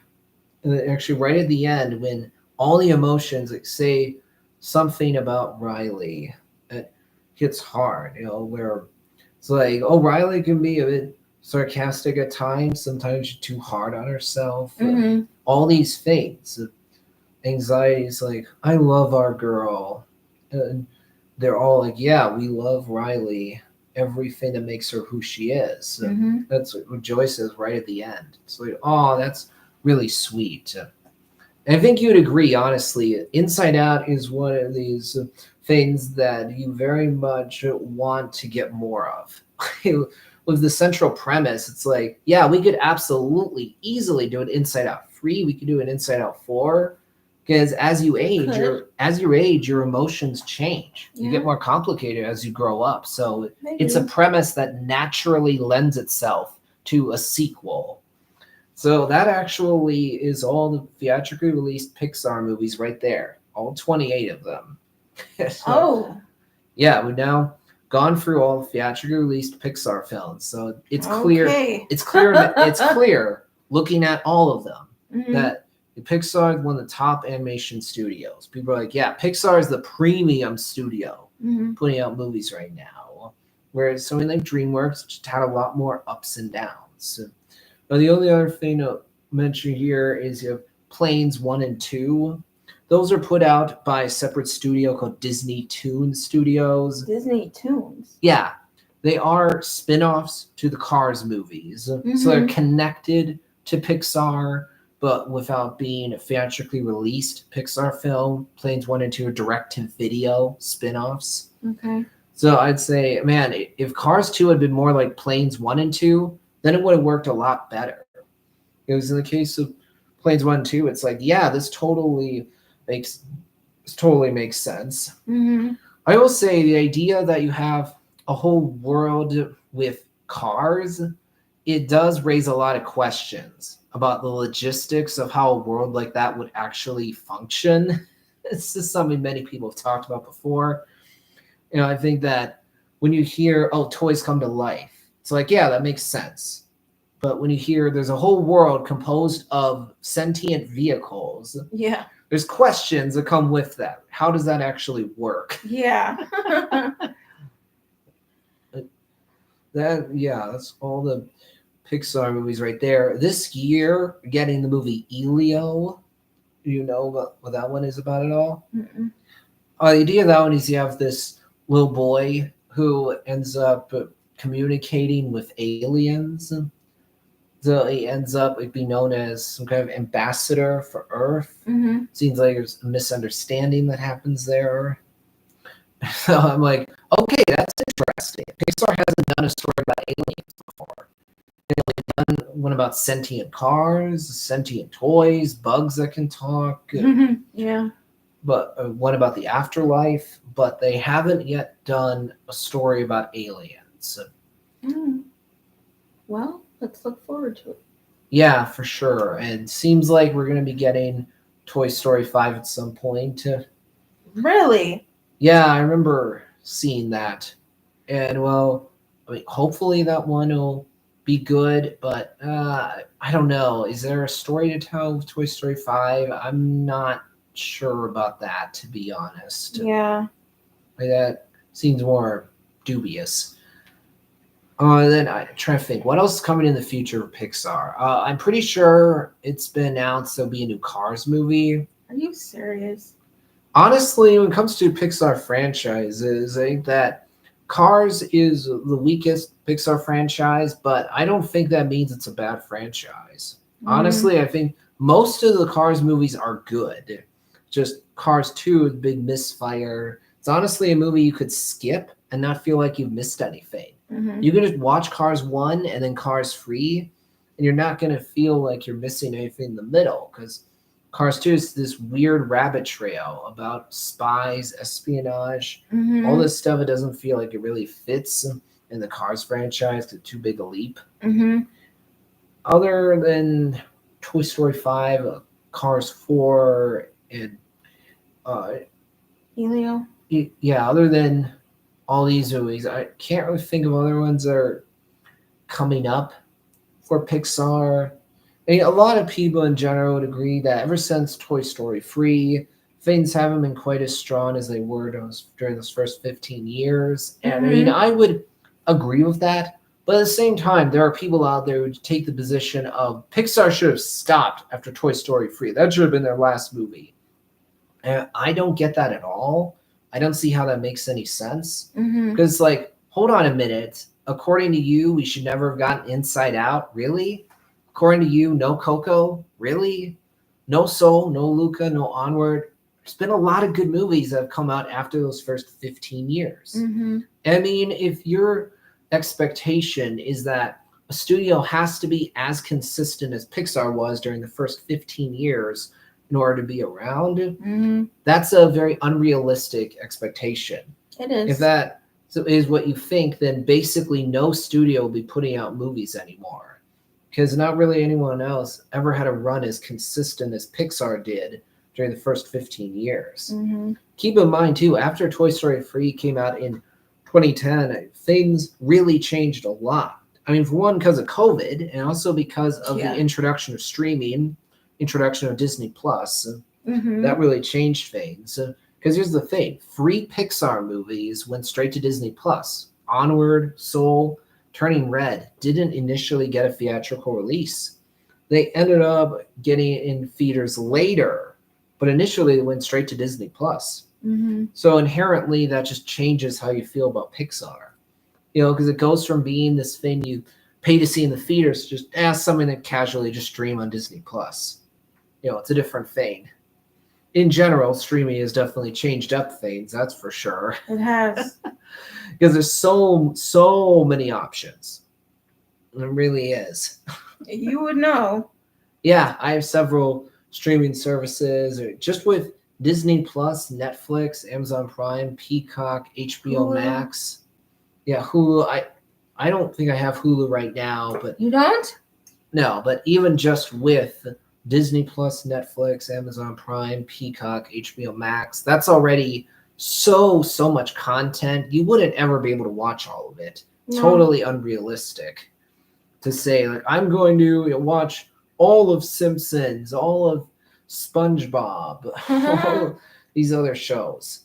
I mean, keep in mind, Simpsons and SpongeBob are not short series at all. Those are long ones. Mm-hmm. There's been 30 seasons of Simpsons. Oh, yeah.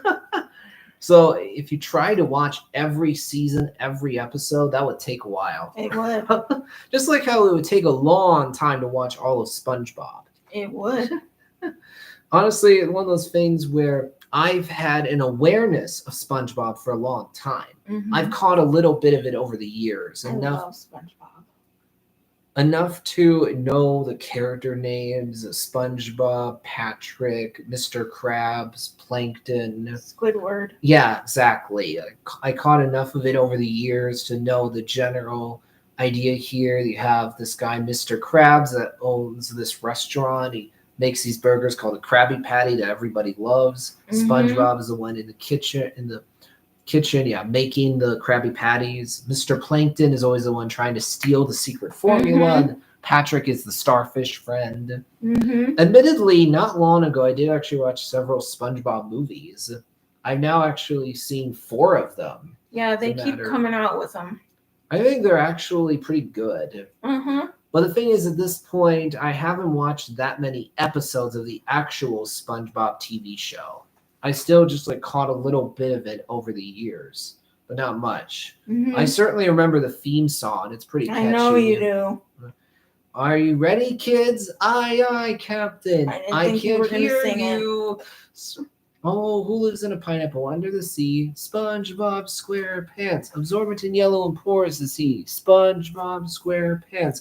If nautical nonsense be something you wish, SpongeBob SquarePants. SpongeBob SquarePants. SpongeBob SquarePants. SpongeBob SquarePants. Oh, shoot. My phone fell through the couch. Oh, I'll get that. Yeah, I'll get that in just a second. Okay. All right, so yeah, it's definitely been a long time. It's been an interesting conversation for sure about Pixar. But at this point, we're going to be wrapping things up here. I definitely on today, that's for sure. All right, everyone.